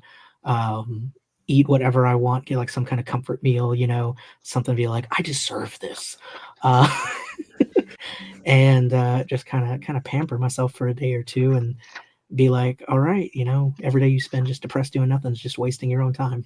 So story. it's usually, I give myself usually like a day to get over it, whatever happens, and then be like, all right, how can we move forward from whatever it is? So I was like, so I know like a little bit of the validity of like trying to like find your like comfort stuff, as far as like your like movies and shows go and things like that. But some people say that you should actually do the opposite, and watch something that like you don't want to watch, or like something that like sucks or generally isn't great. That way, like if you aren't like in a great space, you're not like negatively associating like that negative stuff like with stuff that you do like. I don't have that problem. There is a point to that. I was like, that's an interesting take. Like I was like, oh man, when you're feeling like kind of down or like not really great or whatever, I was like, yeah, because I don't want those, those feelings associated with my favorite show. Like I only want to be happy when I watch this. So I was like, okay, I can kind of see it from that point. So if you feel bad, go watch the Serbian film and your life will just, improve from there. Right. That might make it a little bit worse. I watch Keeping Up with the Kardashians just because that's trash, just absolute trash television. That would just make me more depressed knowing that I'm in my situation and they're millionaires. Millionaires because they're just absolute airheads. Yeah, I know. I know. I ask that question frequently. 2 questions actually. Who is this made for, and why are they famous? Like these no talent asshats. Like I don't understand. So Hey, Nolan. Someday somebody's going to be saying that about us. hey Nolan, real quick to your Fingers. point, there is, going back to psychology for a second, there is actually something in psychology with that. It's called the mood congruence effect, and then you, like, if you listen to a certain song and like eat a cookie or something like that, you're gonna think about that song every time you eat the cookie, and vice versa. So there is mood congruence effect. Mood congruence, like some validity to that. Yeah, Mhm. I was like, because I read that somewhere and I was like, you know what, that actually kind of like makes sense. Like it just, I don't want to ruin one of my favorite shows or whatever. You know what I mean? Like for as much like comfort as it would bring me during something like that. But yeah, I guess overall to answer your question though, I have a huge live, laugh, toaster bath mentality. No, Fair yeah, enough. it's one of those things. Like I relatively agree with everybody else though. It's there's not enough there for you to go ahead and hit the the permanent eject button. I want that as like a wall decoration. Live, laugh, toaster You can bath. actually get a bath bomb that says that. Well, there's that, or I'll make you some stickers, Bert. You can put those everywhere. You can put it on your sweet liquid death water bottle because that just Thank goes you. so well together. Live, I laugh, will. toaster bath with liquid death. I love it. Literally liquid death. But anyways, no, for the most part though, I don't agree with her. Like I just, with everybody else, like it's like, dude, there wasn't enough there really to like end it, to feel that way. And it's one of those ones that like, I don't know, I get it. It's like for the story or whatever, right? To like get in that like headspace or that the library, if you will. Has everybody answered Grayson's question, by the way? I think James, have you answered yet? It's just along with everybody else. I will say that, in lines of her being depressed and everything, the author really seems to have a problem with antidepressants. Like he mentions it quite a few times. Specific drugs. I was on specifically antidepressants. Flexatil or whatever, Flexitil or something. Yeah, and it's like it's always in a disparaging light. And I'm not a super advocate of it, but I'm also not. I think they have their benefits for some folks, and I'm like, this guy clearly has had bad experience and has worked that in quite a few times, because right before she kills herself, she's like, there's the sertraline. She's like, she would cry about her cat, but she was on sertraline, and it was like, well, I take sertraline and I still cry when my dog died. Like, come on, man. It felt like mental illness written about by somebody who doesn't have them. Who doesn't? Yeah, who's never really struggled with it. That's kind of or who's like, you don't need medicine, just smile more and be in the sun. And it's like, okay. I personally haven't gone through any of those challenges, so I wouldn't write about it. Like, it's not something I know about, so I would not have brought it up nearly as prevalently as he did. Well, I mean, if that would just make you like a writer, just like all the other writers these days, just writing lots of stuff that they don't know about or whatever. It's fine. You fit right in.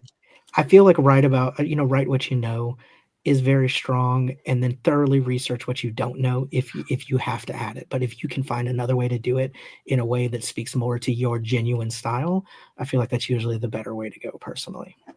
I mean, honestly, to James's point, I think we've brought it up continuously throughout this. I think he had a point. There was either something that happened in his personal life, or he just keeps seeing like news about antidepressants or people killing themselves or something else going on, to where he wants to write this story that says, that tries to convince you of alternative methods and to keep sticking around. And it's not really anything that like a lot of people that haven't been in those places don't understand how far down that hole you can go. And that's honestly why I feel like it is a little bit more surfacey level, like, like too much broth and not enough meat to actually deal with the fact that it is a contest to get into a place where you have changed your point of view to get yourself out of that kind of mentality.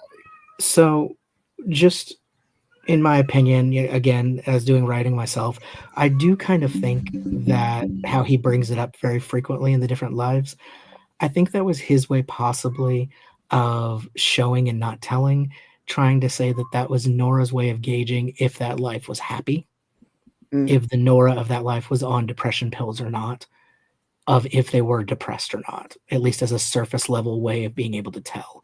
So right. I think that's kind of why when she would like find out she had pills, she'd be upset because she'd be like, oh, obviously this Nora's not happy with her life. Right. is what I think that's what he was going with, but it Right, went a little right. off the rails of just saying that, in my opinion. So I would have tried to find Execution, another yeah. way. Yeah, it was an interesting concept, and I get what he was doing without outright being like, "You're depressed," but yeah, it just came off as somebody that was very antipsychotics. But clearly, she's just depressed everywhere. She ain't happy ever. I mean, You just she gotta give it wouldn't- one she more wouldn't have go, been in the Mike. library without Nora being is just depressed. she's just an unhappy lady everywhere. Pretty much. But yeah, Nick, did you have your wonderful question? I did. I have my question, and it's a pretty short, simple one too. Why do you hate me? No, that's not a short, Is that simple one for one me at all. or? That's not a short, simple answer long- at how all. long do That's I got? just. Can you, like, goddamn, man, leave me alone. I don't even know people. Anyway, no. Who would be your midnight library person? Like the librarian? Nora had Mrs. Elm, Hugo had his uncle. Who would be your person?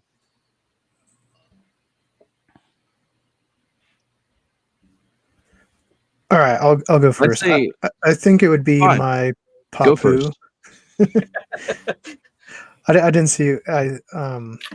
No, I was just gonna say I think it would be my Papu because I had this weird dream one time after he passed, where I went to you know how like Verizon stores are set up and they're all kind of like white and everything, and they have like phones here and there, or whatever, T-Mobile, whatever. But it was like because he worked with alcohol and like would pick barrels and distill them and then sell them, package them. So I went in there and he was working. He's like, "Oh, I haven't seen you in a long time," blah blah, and just kind of talking about how life was and where life would go. So you saying that just reminded me of that dream. So that would probably be who it would be. James, go ahead. Before you Before I were was so rudely interrupted. cut you up. I mean, I don't even know why I'm here sometimes, Keegan, honestly. Mine would probably be my great grandfather. I got into genealogy maybe about 15 years ago, and it was really wanting to find out more about him and this connection I felt with him. So I've always felt this like spiritual connection with my great grandfather, even though I never met him. And I just feel like that would be my conduit to the inexplicable, to the mystic. Okay.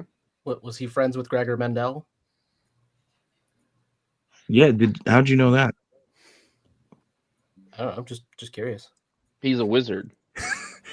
The wizard Sky Rizzy knows all. Also, Keegan lied on his answer. His would have been Brushy Bill. If So- it was like purgatory, not that would be The awful. real Billy the Kid. Oh no. All right, guys, y'all have a good one. It would be Brushy Bill, and the whole time he's a psychic and a flat earther, and I'm just like, oh my god, like where did I go wrong with my life? What happened? All right, Wizard Sky Rizzy, who would it be? For me, it's funny because I thought about this because I was gonna ask earlier too. So like, glad you brought it back up because my ADD brain freaking doesn't remember some stuff sometimes. But no, I thought about it. It's for me, it actually would have been my favorite teacher from high school. It's one of those things that she taught me a lot. She was like a super nice lady, and she unfortunately passed away from breast cancer. But it's definitely her. Like I see her as the mentor and the person that would show up like that to like kind of really help you along or like teach you something kind of about yourself, right? But in like that good like mentory kind of way. So yeah, that would be mine. So I feel like an asshole saying this answer. And I'm being genuine here. Like, there's a lot of people I've had great connections with, a lot of, mentor-ish and things. But if I truly had to say who I really think it would be there, that would be the biggest impact on me in teaching me something and making me like take it seriously, it would probably be myself. Interesting. I just feel like that would be the biggest like shock / I have to really listen to this kind of thing. is if it was basically a version of myself being like, yeah, we're fucked. You better fix this. Would you be like you are now, or would you be like an older version or a younger version? It'd probably be exactly me. Or you know what? No, because I know me, I would fluctuate ages just to fuck with myself. Just to, I mean, that's a pretty good answer too, though. Like, yeah. But I feel like out of all the options, that's the one that I would be like, that would shock me to my core and be like, okay, it's game time. Like it would be myself. Like, here's David as a baby. What is the lesson? That I gotta take care of myself. Damn it! Like, no, the baby me would be like, what's his name in Who Framed Roger Rabbit? Baby Huey or Herman. Yeah. Just oh geez. Whew. Grayson? I'm glad David broke off the ice with that one, because honestly, I kind of feel the same. If I was to pick somebody other than myself, it would probably be my dad or my uncle on my mom's side. But if it's somebody who's been there for you, somebody who's forced you to not only like forced you to be better, but also take care of yourself in situations that were tough, that were hard to deal with, and when you had nobody else, it would probably be myself. The person that I've had to rely on and the person that's been there for me through everything that I've had to go through has been myself. So it'd probably be somebody that I would see, but it'd be more like an idealized version of myself that I'd want to listen to. Would you look a lot like what's his face? No, never mind. Come back to me. I can do better. But it'd be something where it's like seeing the end results of, like, you know, where I could be, them talking to me and being like, hey man, you've made a bad choice. It is what it is. If you want to live these other lives, they're here to show you what could be, but if not, dust your feet off and get back out there, because it ain't that bad. Jeff Goldblum. There it is. Would you have a Jeff Goldblum version of yourself? Oh, 100% I would. I mean, with this hair, how could I not? Are you kidding me? Sounds amazing. No Arnie Schwarzenegger. Keegan, this is not the time or the place. Keegan, stop. No, I mean, I'll do it. I need to stop being so super, bringing it down. We'll bring it back up a little bit, but it has been 0 days since he's done those impressions. Yes, but is it funny? No. Yeah, no. To be as realistic, I'd probably pick myself as well. But if I'm forced to hand it twisted behind my back, I'd probably pick my dad, because he was the only other person that actually forced me to saw what I was capable of, constantly tried to remind me the best as he could with what he had and the way he was also raised, and he held me to a higher standard than everybody else did, while still seeing what I had to offer. So I think if it was somebody other than myself, it would be my dad. Awesome. And what about you, Nick?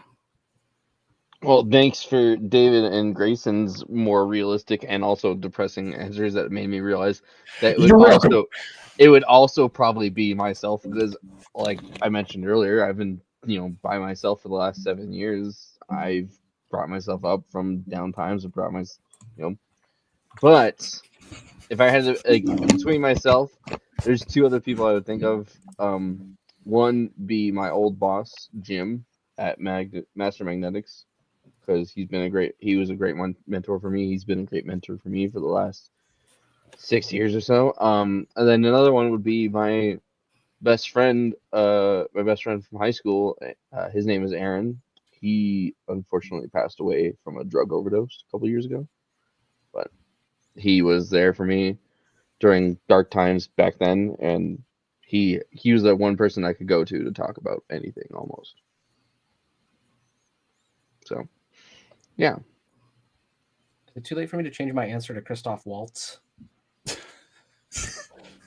See, it couldn't be him for me, or I would just stay at the airport talking to him. I feel like he would teach me something. You know what I mean? Like, yeah. Well, Keegan, unless you have a question, do you want to kind of lead into our wrap up and our final votes, our final scores?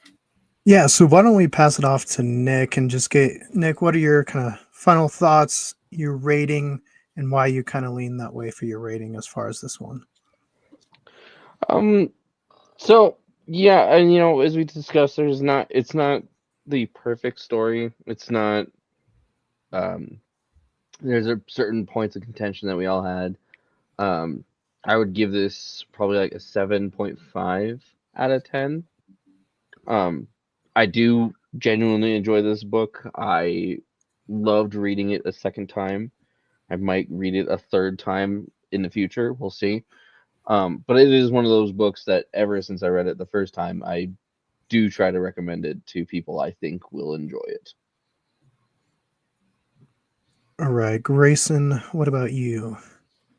Do you want to get a couple other positive reviews in before you get mine in, or No, Okay. go with No, it. No, rip the Band-Aid off. I want to end on a positive note. Fuck you, Grayson. hey, don't come out swinging at me all hostile. You set this up. You set this up yourself. All right, well, I'll lead off with my overall rating. Honestly, I'd probably give it a 6.7 out of 10. It's a serviceable book. It's an enjoyable book. I can't say it's bad by any means. Every author has their quirks, the way they tell a story, just the way they think, the way they articulate, the way they just get their points across.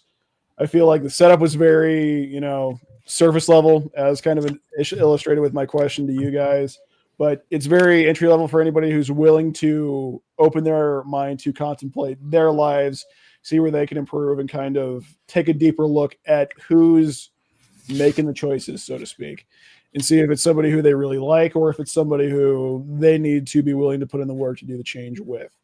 So I think if this is if this ends up being like a book for a lot of people that love where this kind of like led them mentally, fantastic. But one of the gripes that I have with it, I've already voiced. I feel like it's a book for those that hit the gym on January 1 and they're done by January 7th.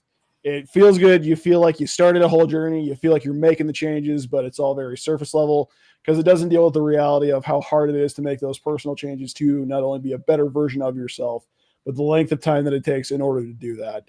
And with how quickly it turned through everything, I understand like the point he was getting across is very parabolic. It's very allegorical. It's very symbolic in a lot of its conveyances, but it's just, I feel like it is so high on the ideas of what it's trying to get across, and he thinks it's doing it so well, it kind of gets lost in its own juice, so to speak. So it does kind of get it. You kind of pick up, at least I picked up on that a little bit, and it took down some of those points for me. So I did not enjoy the book as much, but I think a lot of people definitely will. All right, James. I want to say I'm sorry for the hostility, Grayson. I just want to say that. I appreciate that. James, what about you? I do, I'm an aspiring author myself. I've done some short fiction and stuff, but I would love to write a novel at some point. So if we were judging it just on a writing aspect and, literary aspects, I'd give it like a 4. But the message and the lesson, because I'm not opposed to allegory, I'm not opposed to symbolic writing, I'd give it a 7. And I think it actually is an asset for what it is, that it's so easily readable, because that makes it easily rereadable. So anytime you feel like you want to revisit the messages, or that you need to encounter them again, you've lost your way, and you remember that this helped you, it's easy to come back to because it's so easily readable and so shallow, to use that term in a positive light. But yeah, I'd give it a 7. It was a good experience. I'm glad I read it. I don't have any really bad feelings towards it. All right, David, what about you? I do think a lot of what I would say I've already said throughout the past couple hours, so I'm not going to repeat all of that. I will agree with James. If I was judging just off of writing style and themes, characterization, all of that, probably on the lower end, 3 or 4. But it did, again, pull up some interesting things. It made me think, and that's not something that every story does. So overall, I think I'm going to go with a solid 6 for this one. And for me, don't worry, Nolan, I got a plan for you. But for me, I just didn't want you to think I had forgotten. But for me, as far as like the writing style, because like James and David, I write a lot. I enjoy doing it. I think one thing I didn't touch upon was just the structure of the chapters, and that kind of got to me. I wish Very they weren't, weird. yeah, they weren't so short, and I wish they were more just in line with the life length. Because some of them were, but then other ones, some lives were like 6 chapters, while others were like 2 sentences, you know. And so I just wish each chapter was just one life. I would have liked it better that way. But overall, I was contemplating between a 6 and a 7, so I'll just go 6.5 to cut it in even. It's not one that I hated. I liked where it was going. Obviously, we've reflected on it and been able to talk about it for 2 hours, so it has a good message at the heart of it. Because if it wasn't there, we wouldn't be here for 2 hours. We would have been able to wrap it up in 20, 30 minutes and call it a day. So I think obviously there's some substance there. There's quite a bit of people that have read it and really enjoyed it. I think when me and David looked it up, there was what, like 1 million, 2 million rating on. It was a lot. They were all pretty positive. Yeah. So obviously super popular, super easy to get into for a lot of people. And I think at the end of the day, that's what's important too, is how easy is it for people to read. And I know this is something I've talked to James about with the Billy the Kid Brushy Bill stuff. Is the Brushy Bill stuff much easier to process than the really hard textbooky stuff of Billy the Kid? And I think maybe that's why things lean that way. I did want to add real quick, I did agree very much with what Greyson said about how people who start their resolutions, they're done with the gym in like a week. I can definitely see how this is like the favorite book of people who don't read. Interesting. Well, and then to round it off with the Wizard Skyrizzy Nolan. But besides just giving us obviously the rating and everything and why, at the end of it, why don't you let people know what next month's book is going to be? Can do. Okay. So to start off with this one, that sentiment is wild, David, of just like, this is somebody's favorite book that like doesn't read. I feel almost insulted. Damn. Well, I think it's because he didn't know that you could read. This is why he says that. You know? But no, at We're the same very time, proud of you. No, but it's one of those things that for me, like I'm not a writer like most of these guys, and if I am writing something, it's not like a book. It's more of television and movies, so not quite the same thing. Along the same lines, but not quite. So I didn't really have the same like kind of issues, I guess, with the writing style and everything that everyone else has. So like I rather enjoyed it. It made me think about things. Kind of had a little reflection there. So like overall, I think I'd give it probably like a 6.5, 7 for me, just because it was a relatively positive like message, right? Because it really was a heavy message book, but at the same time, it kind of made you think. It made you feel some things every once in a while. So overall, it's one of those ones that like it's a pretty positive like message and a positive book for most people. So I can't hate on it too hard, right? Because life is a learning game, and that's essentially what this book is about. Is just you got to learn some things. You got to learn how to go through things, or learn how to let things go, or whatever it is that that might be plaguing you in your life. And just sometimes you got to learn that it's the grass isn't always greener. I was one of those ones that I felt like just from the first story that she was in or whatever, I was like, oh yeah, this feels like the grass isn't always greener type of situation immediately. But overall, like I said, great message, decent book. So yeah, 6.5, 7. Okay, hold on. Before you announce the next month. Oh, okay. We can officially now, this is the end of The Midnight Library by Matt Haig. Our official score, all tallied up average, is a 6.5, which I think is very respectable. That's a decent, yeah. I would like to thank Nick for bringing this to us, because I probably never would have read this without the suggestion, and I do think my life is enriched by having this story in it. So Agreed. that is our official Society of Main Characters score for this book. And now, the Wizard Sky Rizzy, if you would like to tell us what amazing world we'll be going into next. I would. So the amazing world that we would be going into next is the book known as the Project Hail Mary. Good Lord. Come on, get it together. Put it in front of you. I've I actually was I've so actually been in I've with, actually like, been making it retro- disappear. Yeah, stand up. Oh, here we go. Yes. The full length cloak. I was not kidding about. So the book known as Project Hail Mary from Andy Weir. He's also the guy that wrote The Martian, and he has another book known as Artemis is his second book, but this is his third one. And I think this will be a little bit of a better read for us than the Martian that you've probably seen the movie and or maybe possibly also read the book. But it's one that I feel like a lot of people haven't read it, and it's science fictiony and paranormally, so it's like right up literally everybody's alley here. Should find it rather enjoyable. Nice. So this will be the second time reading it for me. I thoroughly enjoyed it the first time. I really do like Andy Weir and his writing style, and the way he goes about things. So I believe that we're gonna have a pretty good time with next month's book. I mean, if a wizard pops out and says, "Hey, you should read this," usually it's a good idea to check it out. I think it's usually a pretty good idea to check it out, right?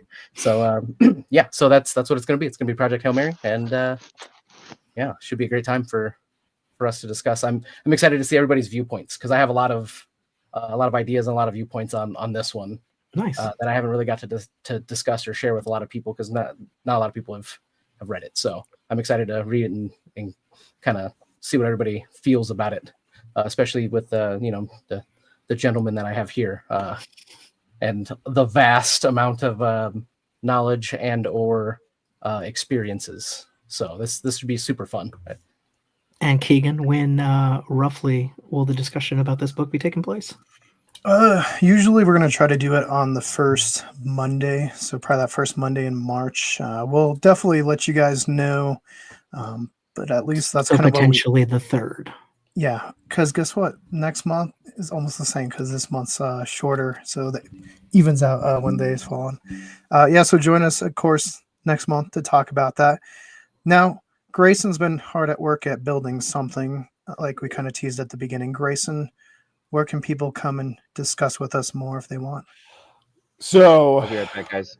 if you all are looking to engage more with us, engage with yourselves, or to pitch ideas, or where if you want to start putting your voice into any sort of videos, if we that we start putting forward, whether that be pop culture events or get-togethers or anything like that, we do have a Discord server that is just for you guys. And obviously we'll be there too. Everybody that you see here will be, on that server, and be able to contribute and be a part of it. So if this is that's something you guys want to do, or if you want to just add another server to your Discord, we'll have it linked down below. And anybody who would like to say anything about this book or the next one, definitely feel free to drop us some comments or jump in the Discord and suggest some questions. We'll try to talk about them on air if anybody's got anything they'd like to add or ask us about either one. Yeah, we'll have more than 2 questions written down. Did you like it? I had more than 2. He has 3. Okay. Look.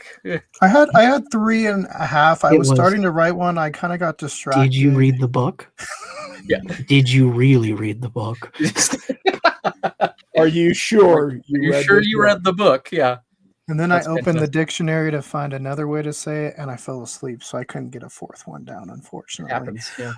But yeah, we'll be back here on the Society of Main Characters. We will have an exclusive episode, most likely talking a movie trailer. So stay tuned for that, only on the Society of Main Characters. But like we've talked about, it's a coming together of many different channels. So we're going to give everyone kind of a time here to talk about what channel they do and where you can find them and any big events or anything that they want to tell you about. So Nick, where can people find you and anything you want to tell them? I mean, my social media, like Instagram and TikTok, are all just Sir Burgles. I don't have anything going on right now, Other than I'm waiting for February 15th to come around so I can buy myself a pair of Air Jordan 1s originals. Which ones? Exciting. The original, like they're re-releasing the 1985. Just the model. OGs, huh? The OGs. The OG. There's a whole movie about those. Yeah, the OG of OGists. Yeah. Nice. Yeah, I'm looking forward to that. But no, I don't have anything else going on at this moment in time. And actually, the Wizard Sky Rizzy, I've actually been recommended the Project Hail Mary book, so I am looking forward to reading that. Yeah, absolutely. It's pretty solid. And I'm excited. You guys are pretty excited to read it as well. Yeah, no, always good for a good recommendation. And, a couple of us have said it. Some of these books are books that I might not have picked up, and that's what I look forward to the most is, dipping my toes in books that, in waters I wouldn't have before. Greyson, what about you? Any special things people should be on the lookout for? Yes. So I know I promised a Nosferatu review. That was before my files got corrupted and I had to reshoot the whole thing again. But hey, nothing's a better teacher than having to redo everything. So you'll get a better, hopefully more improved Nosferatu review this weekend. So that's pretty much what's coming forward. But then we're going to be looking at Companion this weekend, and then as well. So I'll try to release something short on that. But other than that, look out for a possible How I Met Your Mother deep dive with some of the gents here. So, when was I going to be informed on that? Right. I didn't know about that till tonight. So this is your information right now, Nick. Sounds like a great time right there, Big Fudge. I love it. All right. Yes, I am Big Fudge James, please. I have watched that show so many times. I'm ready. You don't understand how many times I've said "come again" for Big Fudge, and no one knows what the hell I'm talking about. Upsets me so much. Yeah. Did you see they're doing an official rewatch with Josh Radnor and the creator? What? Yeah. It's a podcast starting in March called How We Made Your Mother. Oh yeah. Go. I have some thoughts on that, mainly because I'm surprised that Josh Radnor is doing it. Wait, why are you surprised though? We can save that for another episode, guys. Yeah, we'll save that for the How I Met Your Mother discussion. Right. Go ahead, James. Oh, I'm the host of a podcast, YouTube show called Chasing Billy. We explore just about anything related to Billy the Kid. We're all obsessed with it, and we love history. I'm on the board of directors for a nonprofit called Billy the Kid's Historical Coalition. We go around and try to preserve historical sites, mark graves that haven't been marked, that kind of thing. And but it's also cool, in my talks with Keegan, I like to talk about things outside of Billy world, and so it's cool to get the opportunity to do this kind of stuff. And this was my first time hanging with most of you guys, and it's cool to meet you and a pleasure to be here. Yeah, dude, I've loved having you. I hope you'll come back. Absolutely. If you need us to, we'll kick Nick out so you can, if it'll make you feel more comfortable. Keegan told me that was already going to happen. So, yo, what the fuck? No, James. Why am I the fucking butt of this joke? I don't understand. I don't know James. I don't know Sky Wizard Rizzy. What the Nick, next week it's gonna be Nolan. You. This is how it works. Nolan's gonna be the joke guy because he picked the book. No, see, next week we're gonna be like, me? Nolan, this was great. Good job, Nolan. Next month. Oh man, this is such a good book. I give this a 10 out of 10. I don't know why this isn't anybody's favorite book. The Susan Cain of books. Like Midnight Library. You're kind of stupid for thinking this is your favorite. Also, James, you guys also are working on a event coming up in September, right? Absolutely, in Lincoln, New Mexico. It's going to be a good time. Kind of just have authors and speakers there and music and everything. I play music, so might bring my band down. Who knows? That sounds awesome. Yeah, no, looking forward to that one. Nolan, what about you? Any kind of spooks we should be on the lookout for? No, realistically, just the regular stuff kind of going on, especially here lately. Just still trying to get the editing and the effects for those Ghostbuster episodes. But it is one of those things that, with that being said, me and Aaron have been doing a lot of work towards like future episodes of like shooting them and stuff. So we've got some stuff like prepped and things are running, and it should be a pretty good time in the near future. But until then, it's one of those things that you can watch some of my stuff on YouTube at Ghostbusters TXRRT is the channel name. And then you can find us also on Instagram at Ghostbusters TX. And that'll be some of our stuff. You get to watch some of our fan made stuff, and we have a lot of fun doing it. And realistically, we just want to be out here and entertain people, have a good time. Just overall, just have a lot of fun doing stuff that we love, you know? David, what about you and the adventures? Yes, so Abnormal Voyages will be back on track. We are bringing our new episode out on February 8th, which will be this coming Saturday. So tune in for that. Should be something awesome. And then here with Society of Main Characters, we are going to have the links for everything that everybody has said below, not only this video, but the next one on that channel as well. We will also have this video up by the end of the week as an archive, so you can watch it whenever you want.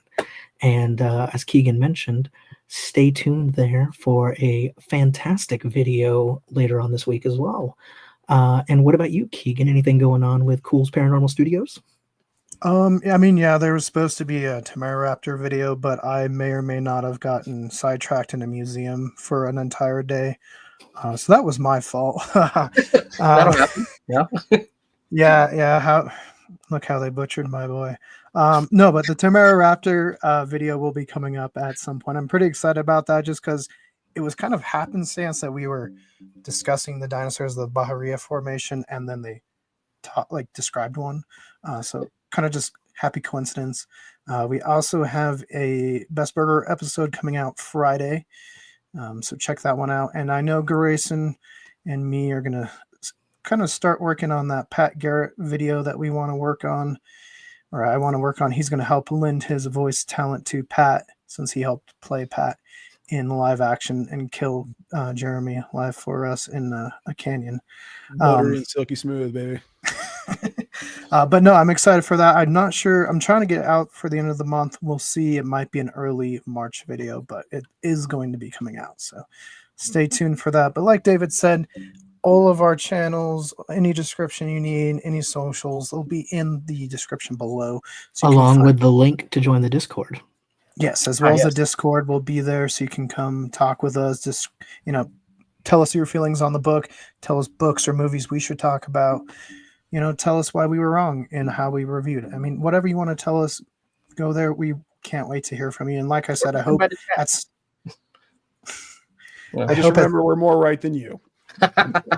We are the main characters. We would love anybody who would like to read Project Hail Mary and kind of chip in with us on the next one. Let us know. We'd love for you to read along with us and give us some discussion on that.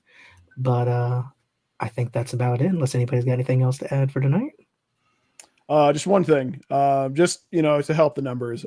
Taylor Swift is pregnant with Travis Kelce's baby. Sorry. I heard that. Not only that, I heard the baby's performing at halftime of the Super Bowl this weekend. I heard the same thing. Is your source Bob? Maybe. You know him too? I can't disclose that information. He is protected. And you know what's absolutely crazy? I literally just got a text, Keegan, from Aaron, asking if I want to come down on Wednesday because Mike is ready to finish the edits. So it's one of those things that episode might actually be out before the end of the week, which would be absolutely fantastic to drop our stuff soon, because this episode was a lot of fun to make. It's one of those things that if you guys have never, if you've ever wanted to do acting, you should just go and try. Go and try. Go be part of something. Do it. It's a ton of fun, especially if you find the right people, or you really enjoy something that you're working on. It's a really great time. So for those out there, just who've ever had the idea or thought, just do it. Just don't let it be one of your regrets in the just do library. Huh? There is one thing. One of your regrets in the library. Right. There is one thing I want to push here. Go listen to the song "Half Horse, Half Man" by OCT. So great. Such a great song. It's a bop. Good choice. It really is. It's such a good song for such a goofy my buddy sent it to me, and we discussed, and we're like, we want everybody in the world to hear this at least once. So all right, well, Nick, I was like, I have to press it now. All right, 1086 that, Nick, right now. Keegan, All right, And well, this is the last thing Keegan for book talk. Keegan, thank you. know where Thank I you know where guys you work. for all joining us today in the society. Thank you for all being the main characters that we all know and love. Stay tuned for Cool's Paranormal Studios, where we're going to be doing our Goosebumps episodes. We'll continue there later this week. We're about halfway through the series now, so things are starting to get spooky over there. And we will see you all over this multiverse of YouTube channels. And until then, have a wonderful night. Later.